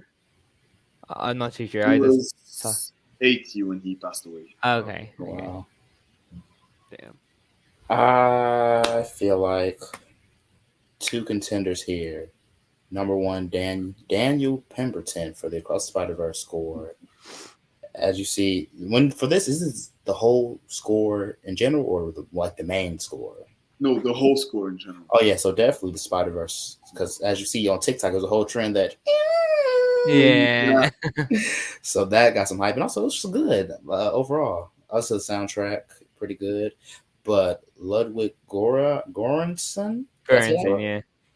the Oppenheimer soundtrack is where it's at. Especially Can You Hear the Banger. Music? Yeah. I even thought about Can You Hear the Music being my ringtone. I've listened to it 31 times in the past month. He never checked. makes it. He doesn't. It's just. It is. Yeah. It's cinema for your ears. Black banger. Panther. What else has he? Wait, let me check. Fruitvale Station, Creed, Creed 2, Venom, Tenet, Turning Red, Oppenheimer, the new Star Wars brand logo, Black Panther, and Wakanda Forever. Yeah. Yeah, I agree. I think Ludwig Göransson takes it for me. I think it's a clear W for him here. And well deserved. Yes. I agree. And I think those are the top two, and Ludwig should get the W. Yes. It was. But The Killer had a good good score. So did How to Blow Up a Pipeline, and Saltburn had a good one too. Saltburn, yeah. But I listened to that Killer one a lot. I think the soundtrack in The Killer overshadows the score.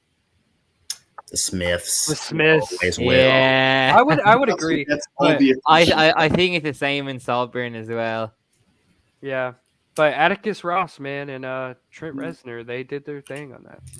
But yeah, the Smiths needle drops were fire. All right. Best original song? Yeah, is that the last one? Mm-hmm. Yeah.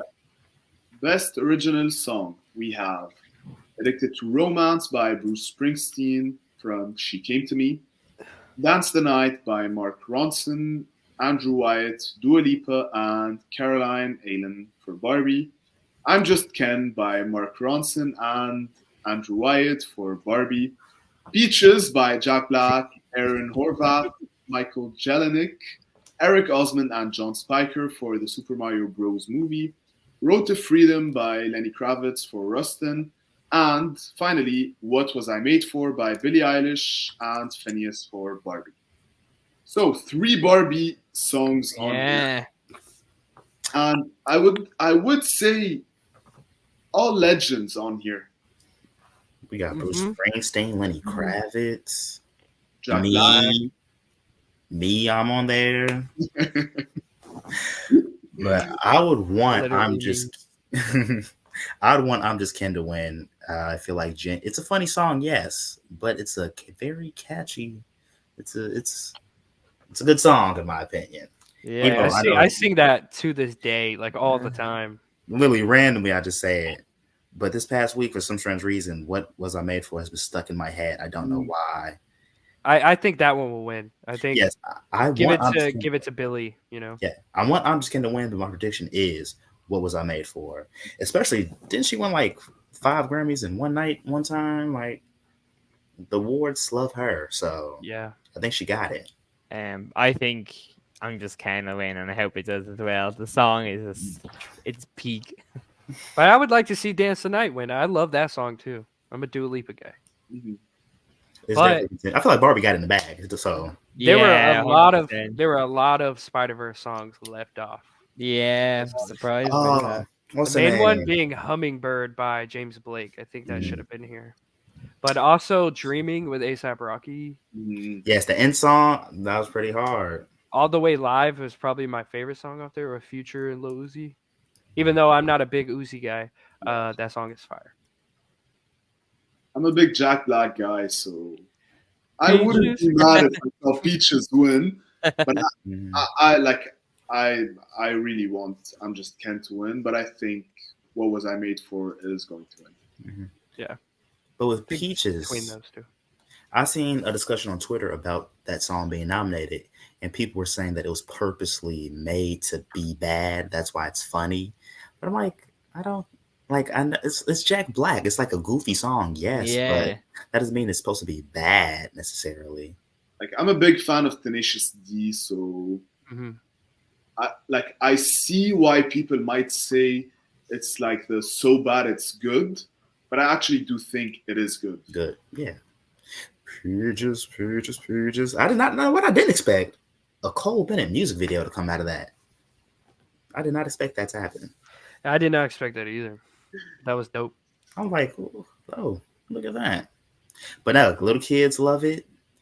Grown people love it. It's a good song, so it's definitely a top contender. So there you have it for our Golden Globe predictions and thoughts. Mhm. Let us know what you think and let us know what your predictions are. We're going to have an updated predictions right before Yeah. the awards because we have a lot of movies to catch up on. So Yes. we might have a lot of different opinions by then. And I think by then, Caleb would agree with me that Willem Dafoe does have a chance to win. We'll see if the bet is on or not. Maybe the biggest disagreement we've had. Yeah, it is the biggest disagreement. Yeah.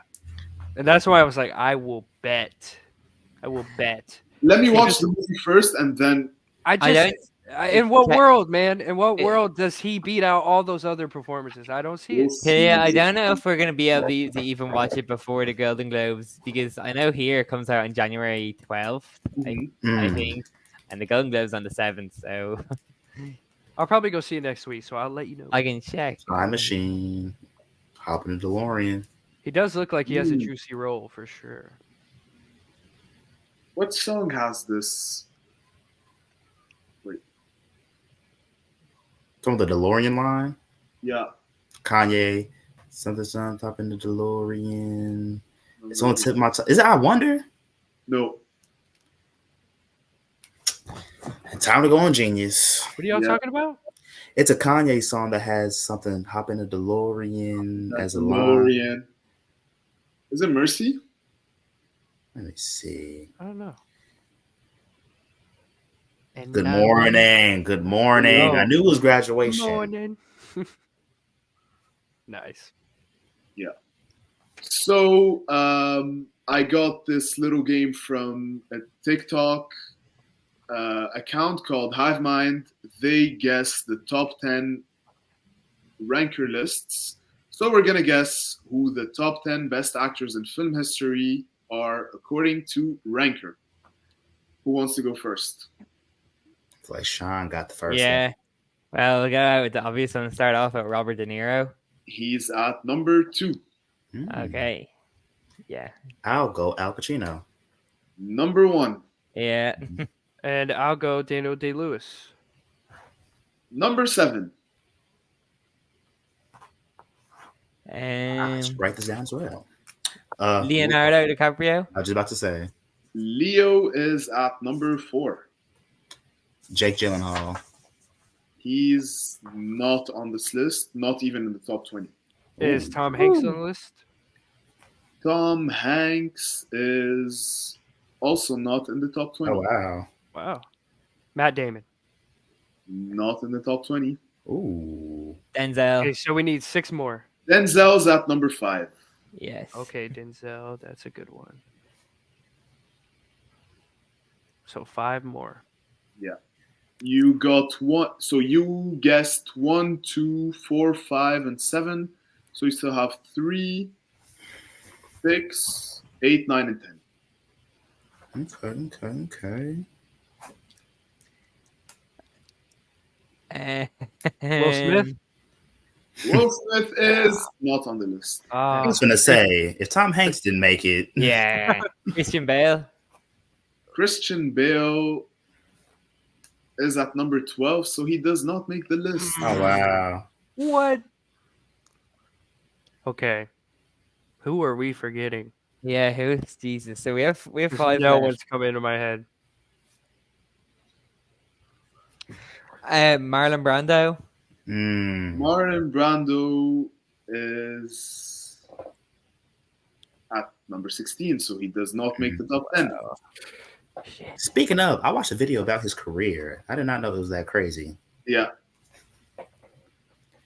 Come on. I am stuck. I'm over here looking at my bookshelf trying to get inspiration. Brad Pitt. Brad Pitt is not in the top 20. Dang. Morgan Yeah. Freeman. Morgan Freeman is at number 8. Okay, Yay! let's go. Okay. I'm trying to think of all time. I'm gonna do exactly all what you're doing time. too. Jim Carrey. Jim Carrey is not in the top 20 as well. It was a shot in the dark. Hugh Jackman. Hugh Jackman is also not in the top 20. Darn. Who are some other guys that maybe are in like these goated directors movies, like Tarantino movies, or Oh, John Travolta. Samuel Jackson's a better choice, I should have said. Samuel L. Jackson is at number 17, so not in the top 10. damn. Matthew McConaughey. Not here. Do you want a hint? No. Wait, Is we have. Wait, is Willem Dafoe here? Nope.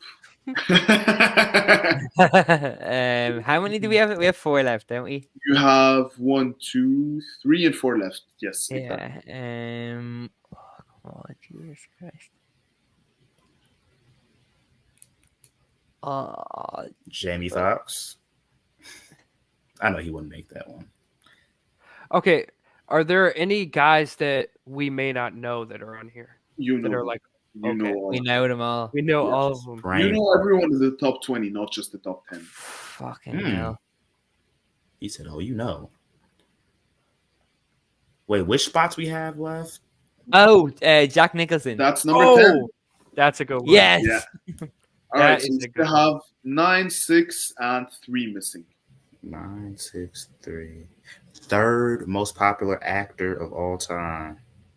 It's not most popular. It's best actor in film history according to ranker. You said 3, 6, and 9. 3, 6, 9. Oh, look at that. Third in history.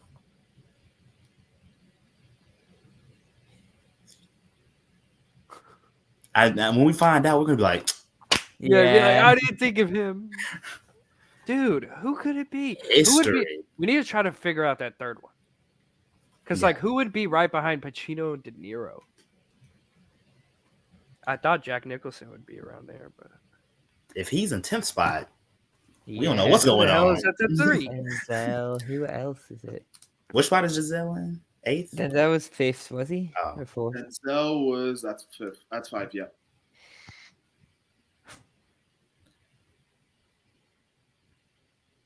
No hints This is yet. bad. How dare you tease our brains like this? And that's Okay, the easiest. give us hints. Give us hints. All right. Yeah, give so us. We're a going hint. nowhere. number 9 is kind of a, how should I say this? Kind of a chameleon. Is Joaquin Phoenix here? No. What? Is he? How kind, is he not top 10? He's kind of a comedian, or he is a A comedian. Like Chameleon. stand up. Like he transforms. A Like into chameleon. his- Oh, I'm over here like, oh, he does stand up. Oh, His Oh. biggest Let's chameleon get I used thought to of my was Lebanese accent. Gary Owen. Yes. Oh, Gary Oldman. Yes. I say Gary I didn't Owen. even think of that. I didn't think he'd be up this high. Chameleon line, that chameleon. Yeah. Because everybody's like, I can never tell when it's Gary Owen. That's why I was a bit hesitant to say the word. Is Okay, we have Russell 2. Crowe here? Sorry? Russell Crowe? Russell Crowe is not on this list. We have 2 left, don't we? Number 6 and number 3. Okay. Hint for number 6. Yeah. Yeah. He's known for his comedy and his drama. Adam Sandler. No. He would never be. Robin Williams. Yes. Ah, That's Hey. that's yeah. So what's the one that we have left? Number 3. yes. I'm so. How the fuck are we not like what? Do you want a hint? Number 3. I say yes. I don't know about Sean, but Yeah, no, we're not. Okay, he has something in common with Mads Mikkelsen.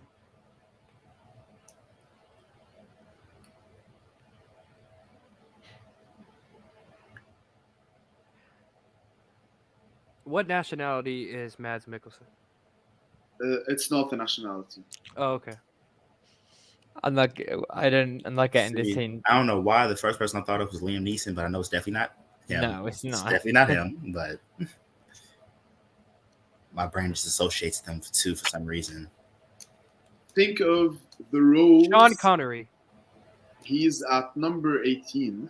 Mm. Think of the roles that Mads Mikkelsen has played. The roles. Casino Royale. What characters? Has Evil, More specific. good, He's a villain. More specific. a cannibal. Oh, Anthony Hopkins. Yes. Oh, I don't know why I blanked on his name.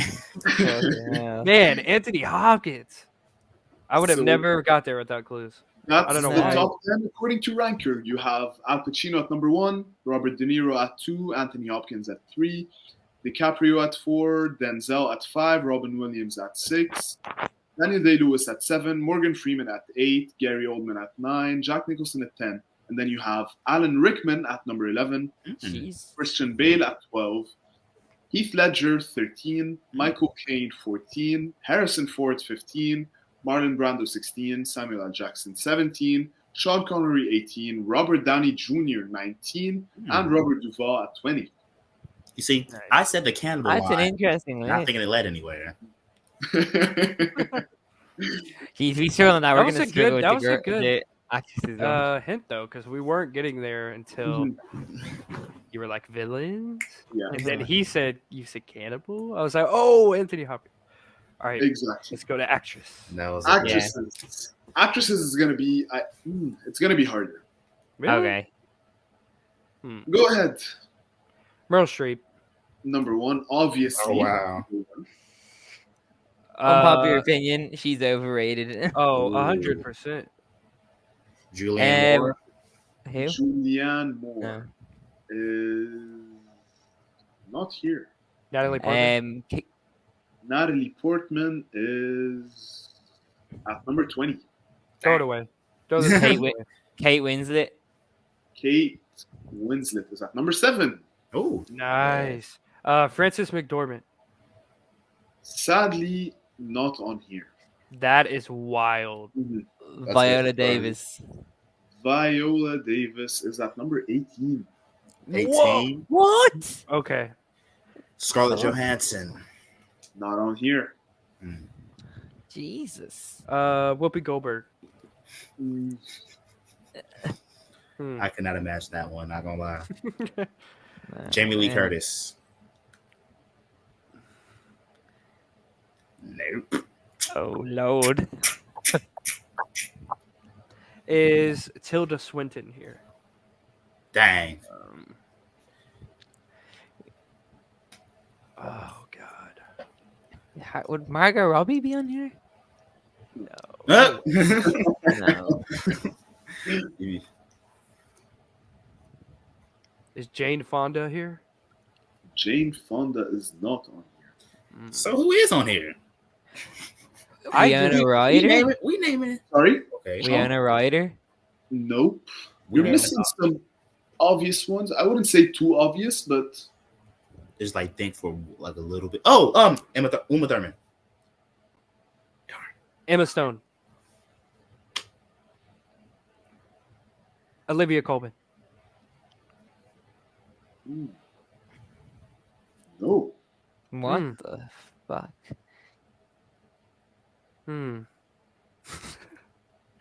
Bro, you're right. This was way harder. Yeah. And decipher it. Shot in the dark.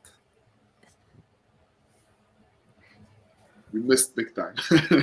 Okay, wait. I did. I feel like Older, maybe older. I don't Kate know. Blanchett. Number 10. Okay. Whoa, I 10. was trying to think of her last name. I don't know Come why. on, dog. This list is bull. This list is whack. Kate Blanchett should be top 5. Viola Davis should be top 5. Well, wait till you know who's in the top 5, and then you can judge. Okay. Emily Blunt. Nope. Anne Hathaway. Nope. Think older. Older. I thought we Sigourney Weaver. No, older. Dang. Older. I'm not. I haven't watched too many. Maggie Smith. Number 4. Let's go. Okay, let's get it. Was she in? Professor McGonagall. Oh shit. What about Emma Thompson? She's not in the top 10. She's at number 16. Dude. Gwyneth Paltrow's not on here, is she? Nope. Are there other older people?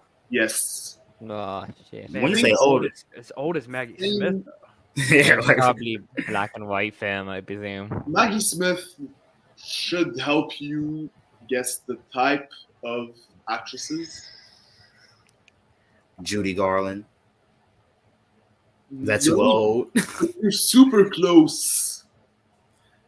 Julie Andrews. That's number 11.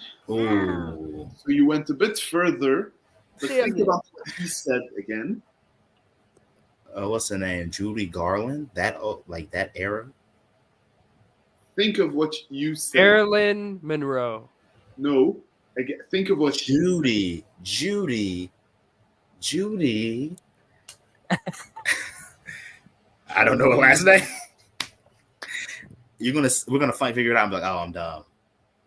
Nah, I don't. I'm not gonna get. I don't know. Okay, we have 6 more. Yeah. And I'm scared because I don't Who's know somebody- if we can do it. First name Judy, last name blank.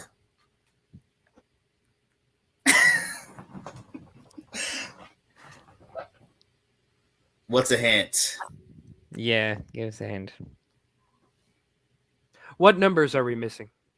You're missing 2, 3, 5, 6, 8, 9. 2. Everything, pretty much. 2 and 3, bro.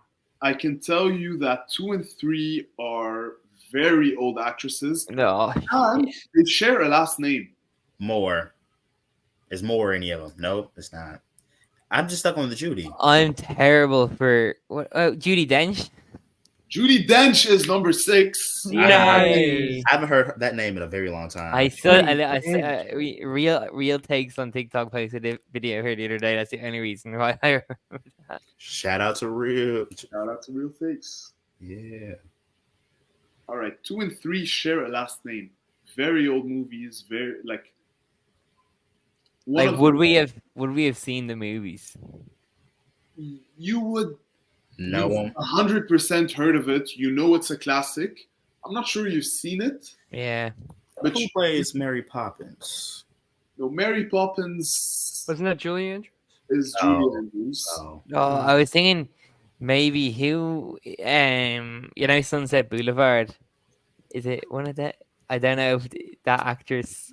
Was Judy I- Garland who played in Wizard of Oz? Yeah. Mm. Okay. So what's another iconic movie? Like Gone by the Wind or something? Ooh, Judy Garland's daughter. I don't know her name. I just know her from Breast Is Development. Renee Zellweger here?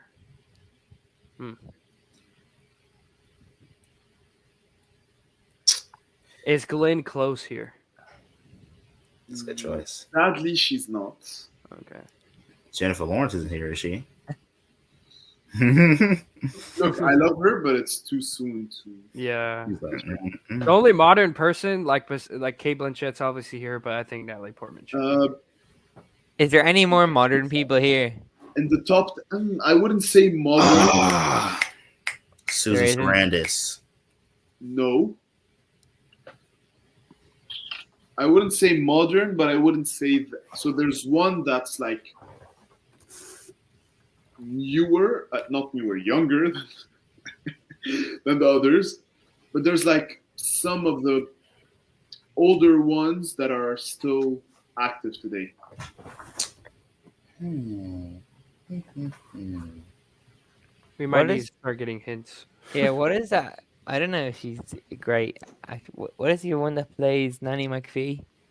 That's Thompson. Emma Thompson. Oh, we've already said it. Yeah. Yes. Mhm. At this point, we got to start playing the IMDb game. Name Yeah. a movie. Name a movie. Just be like hot or cold. All right, give us a hint to either 2 or 3.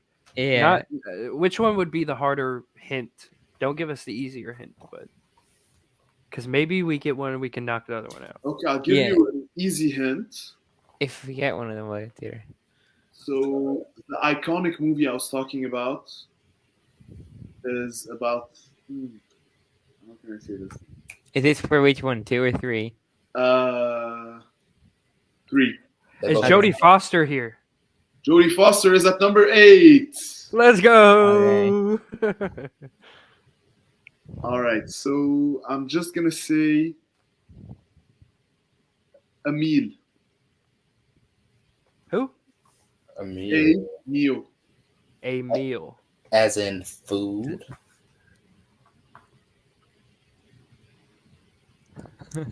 That's the classic movie. Ratatouille? No, That was my first thought too. no. Think of A meal. a meal of the day. Breakfast. Special. Breakfast at Tiffany's. Oh, but dude, I Aubrey. don't know her name. Aubrey. Plaza? Hepburn is on. Yeah, Hepburn. Hepburn, is it? Audrey Hepburn. Hepburn is at number 3, and then Nice. number 2 is There's another Hepburn? Yeah. Who? Katharine Hepburn. I've Oh. never heard. I would never do that. That sounds You've never heard of familiar, her. but All right. Catherine Hepburn. So there's still number 5 and number 9 missing. I think number 9 is the harder one. Hint for that one. Yeah, give us a hint for number 9. She was in Death on the Nile, the original one. I was gonna say. Ugh. I know what I think it I haven't is. seen that. No, nearby. The fact All that I right. didn't know there was Betty an original. Davis, that's her name. And then number Okay. 5 is Give us a hint. she's in a very shitty franchise that I love. I wouldn't say I love, it's a guilty pleasure of mine. It's not the librarian, is it? No. It's a guilty pleasure, not just like you've all seen it.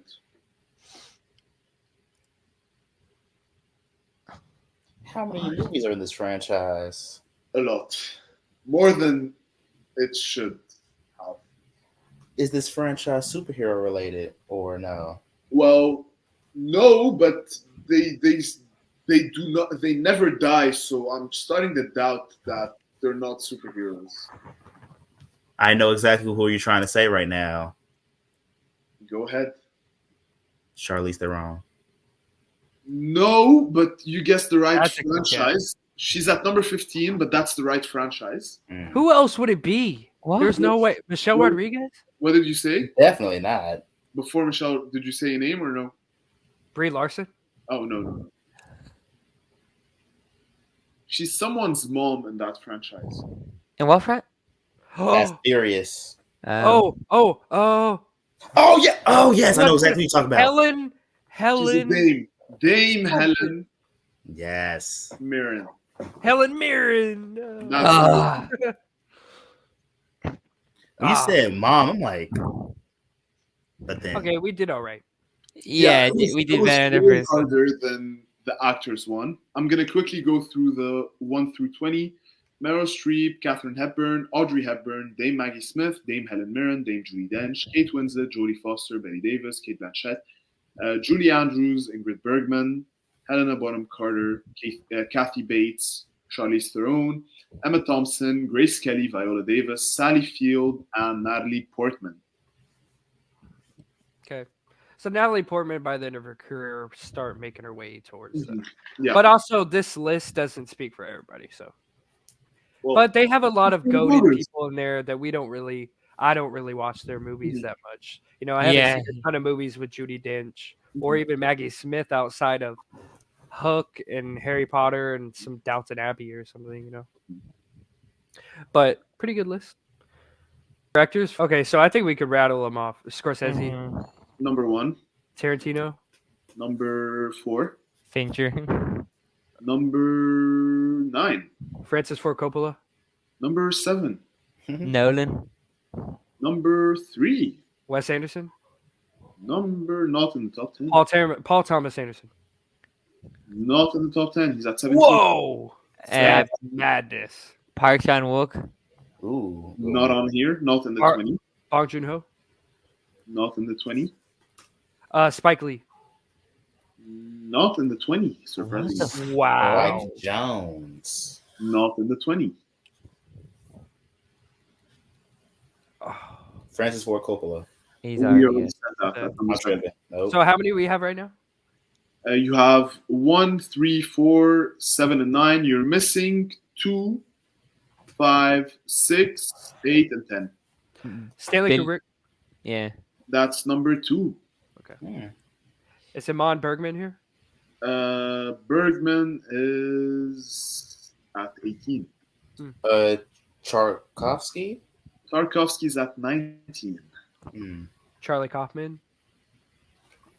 Billy Wilder. Is Wong Kar-wai here? Guys, you're missing some obvious ones. Really? Steven Spielberg. That's Oh! number 5. That is an obvious one. Is Denis Villeneuve here? No, sorry. Oh, the king. It's only obvious when you know One it's day. obvious. Sorry? I said it's only obvious when you know it's obvious. Mm. When you put under the pressure.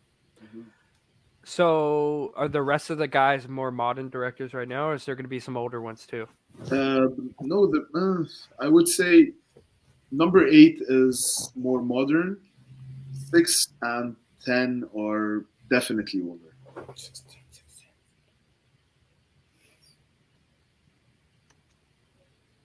Robert Zemeckis. Nope. John Hughes. Nope. Hmm. Number 6 is like really, really, really. Oh. Really easy? Yeah. Oh, Alfred Hitchcock. Yes. Oh, that is. Yeah. So you're missing 8 and 10. 8 and 10. Peter Weir? No, definitely not there now. Chris Columbus. Oh, you said these guys are modern or older? 8 is more modern. 10 is definitely older. Okay. Oh, David Lynch. James Cameron. Lynch is at number 15. James Cameron. Wow. Not in the 20. Dang. Oh. Ridley Scott. Just missed out at 11. Whoa! It's rigged. Matt Reeves. Okay, who else could it be? Wait, what number was Fincher at? Fincher 9. Okay, I'll take it. You're missing 8 and 10.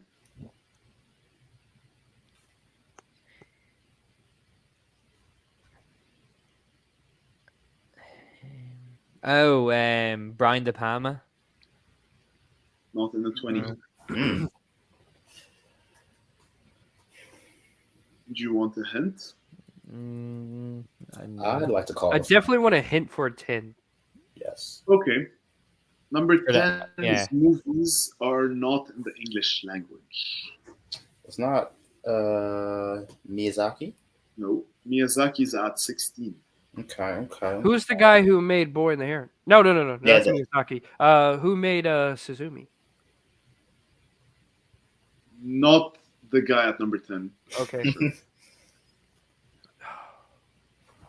Don't tell me it's that one propaganda director that made Oh wait. Battlefield. Is Roman Polanski here? Nope. Okay. Charlie Doesn't Chaplin. make movies in the English language. I'm tripping. You said foreign. We guess Park Chan-wook. We guess Bong Joon-ho. Yeah, and Wong Kar-wai. Those are the only ones I know. Mm. Is it Korean? No. Is it Brit? Or no? I'm about to say something stupid. Are they Swedish? English in England. Huh? He's Were just you gonna say British?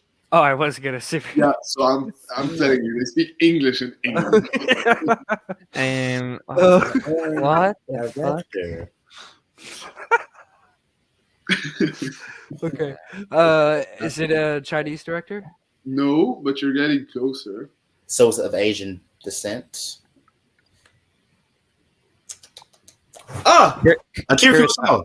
Yes. Yeah. Oh. And number 8. Who in the Lord? And what is he directed? Rand, Rashomon. Oh, you mean Seven Samurai. yeah. Oh, okay. I don't know why that wasn't the first movie I said. Yeah. Who? This one's a bit more modern, so. Do you want the hint? Because I No. think it's going to be very hard without the hint. Is he an But it's actor gonna be- and a director, or just a director? Do you want the hint or not? Because to answer your question, Yeah. Give us in. but it's going to become very easy. Oh, Could it be a give us a hard hint. Give us a Yeah. tiny hint. Is he Like one of our one- favorite directors? If you know. No. Okay. That'd have been too Okay. easy. Ooh, I thought we would have guessed that already. How can I give you a hard hint? Because I don't want to give you a hint in a way that sways you away from the answer completely. Have we seen a lot of this guy's movies? If you know. Yeah, like would we have seen more than like 3? I think you've seen at least, I would say, one movie at least. Dario Argento. Sorry? Dario Argento. Nope. It's the first time I ever hear this name. Oh, Is it- Suspiria. Is it Oh, Yorgos okay. Lanthimos? Nope. If she's in the top 10, that'd be kind of crazy. That would be crazy. I'd respect it though. Yeah. More. Is it Ari modern. Aster? No, I'm kidding. No. Now, when you say more modern, do you mean modern, or 2000s in general modern? I'm going to tell you the most recent film. That's gonna be very easy, isn't it? Tell us the year of the most recent film. Yeah, just a year. Yeah. I'm not going to tell you what the film Yeah, I is. thought you were holy. No, I was just going to say when the most recent film was. It's gonna be like 2014. All right. Filmography 2018. Okay. Actually, 2022. Dang. But it doesn't fully count. Why is that? And that's the most I can say. Is it not really a movie or something? Or is it not released yet or something? I can't answer because Okay. if I do, I'll give it away. Well, let's say, would we have seen the 2018 one? So the 2018 is like my full answer. My Yeah. half answer is 2021 and 2022. Would we have watched the 2018 film? Any of us? I don't. It's a Netflix movie. Okay. Is it? I think I know. Is it Alfonso Cuarón? No. What? That's a good guess. That is a Like, good guess. you would have hinted us towards Harry Potter or something, Yeah. or Gravity, or Children of Men. I don't know. I'm being ambiguous with my answers, so take that. 2018. Trying to think about what came out 2018. That's what I'm trying to think. All right. Wait. So Can I go look at 2018 movies, or is that no. Okay. What I'm gonna do is in 2007, the movie that was so. This person has a movie from 2007 Yeah. that has one of the best villains Oh, the Safdie brothers. No. Was Oh, it it's the other one. Was it the director? Do y'all the know who Coen directed brothers. Silence of the Lambs? The Coen brothers. Yeah. It is? It's No the Country Coen. for Old brothers? Men. I Nice. That's what. Oh, That's, so you were brothers. talking about Tragedy of Macbeth? it's one of them, not both. Okay. That's what I knew. why didn't it count? I always get mixed up between. No, because on the list it says the Coen brothers, but the Tragedy of Macbeth was directed by Joe only, and then in 2022 Jerry Lee Lewis Trouble in Mind was directed by Ethan only. So the last film they did together was The Ballad of Buster Scruggs in 2008. I would have never guessed that one. Yeah. Yeah. See, if you would have said multiple, we would have been like, "Oh, Coen brothers." I'm surprised they were. That's a hard one. Very easy hint. If you say they're brother, like. But you said you've maybe seen one. I've seen like 5 of their movies. Like, yeah, but I wasn't sure. Like, Mm. I know you've seen one. I don't know if you've seen the rest or not. Yeah. That's what I said. You've seen at least one. I'm surprised they're up that high. Mhm. That is pretty high, especially over some of the other guys we named. Yeah. It's Yeah. insane. Like over Park Chan Wook. What? Yeah. I'm gonna tell you who bugged makes now. up the 1 to 20.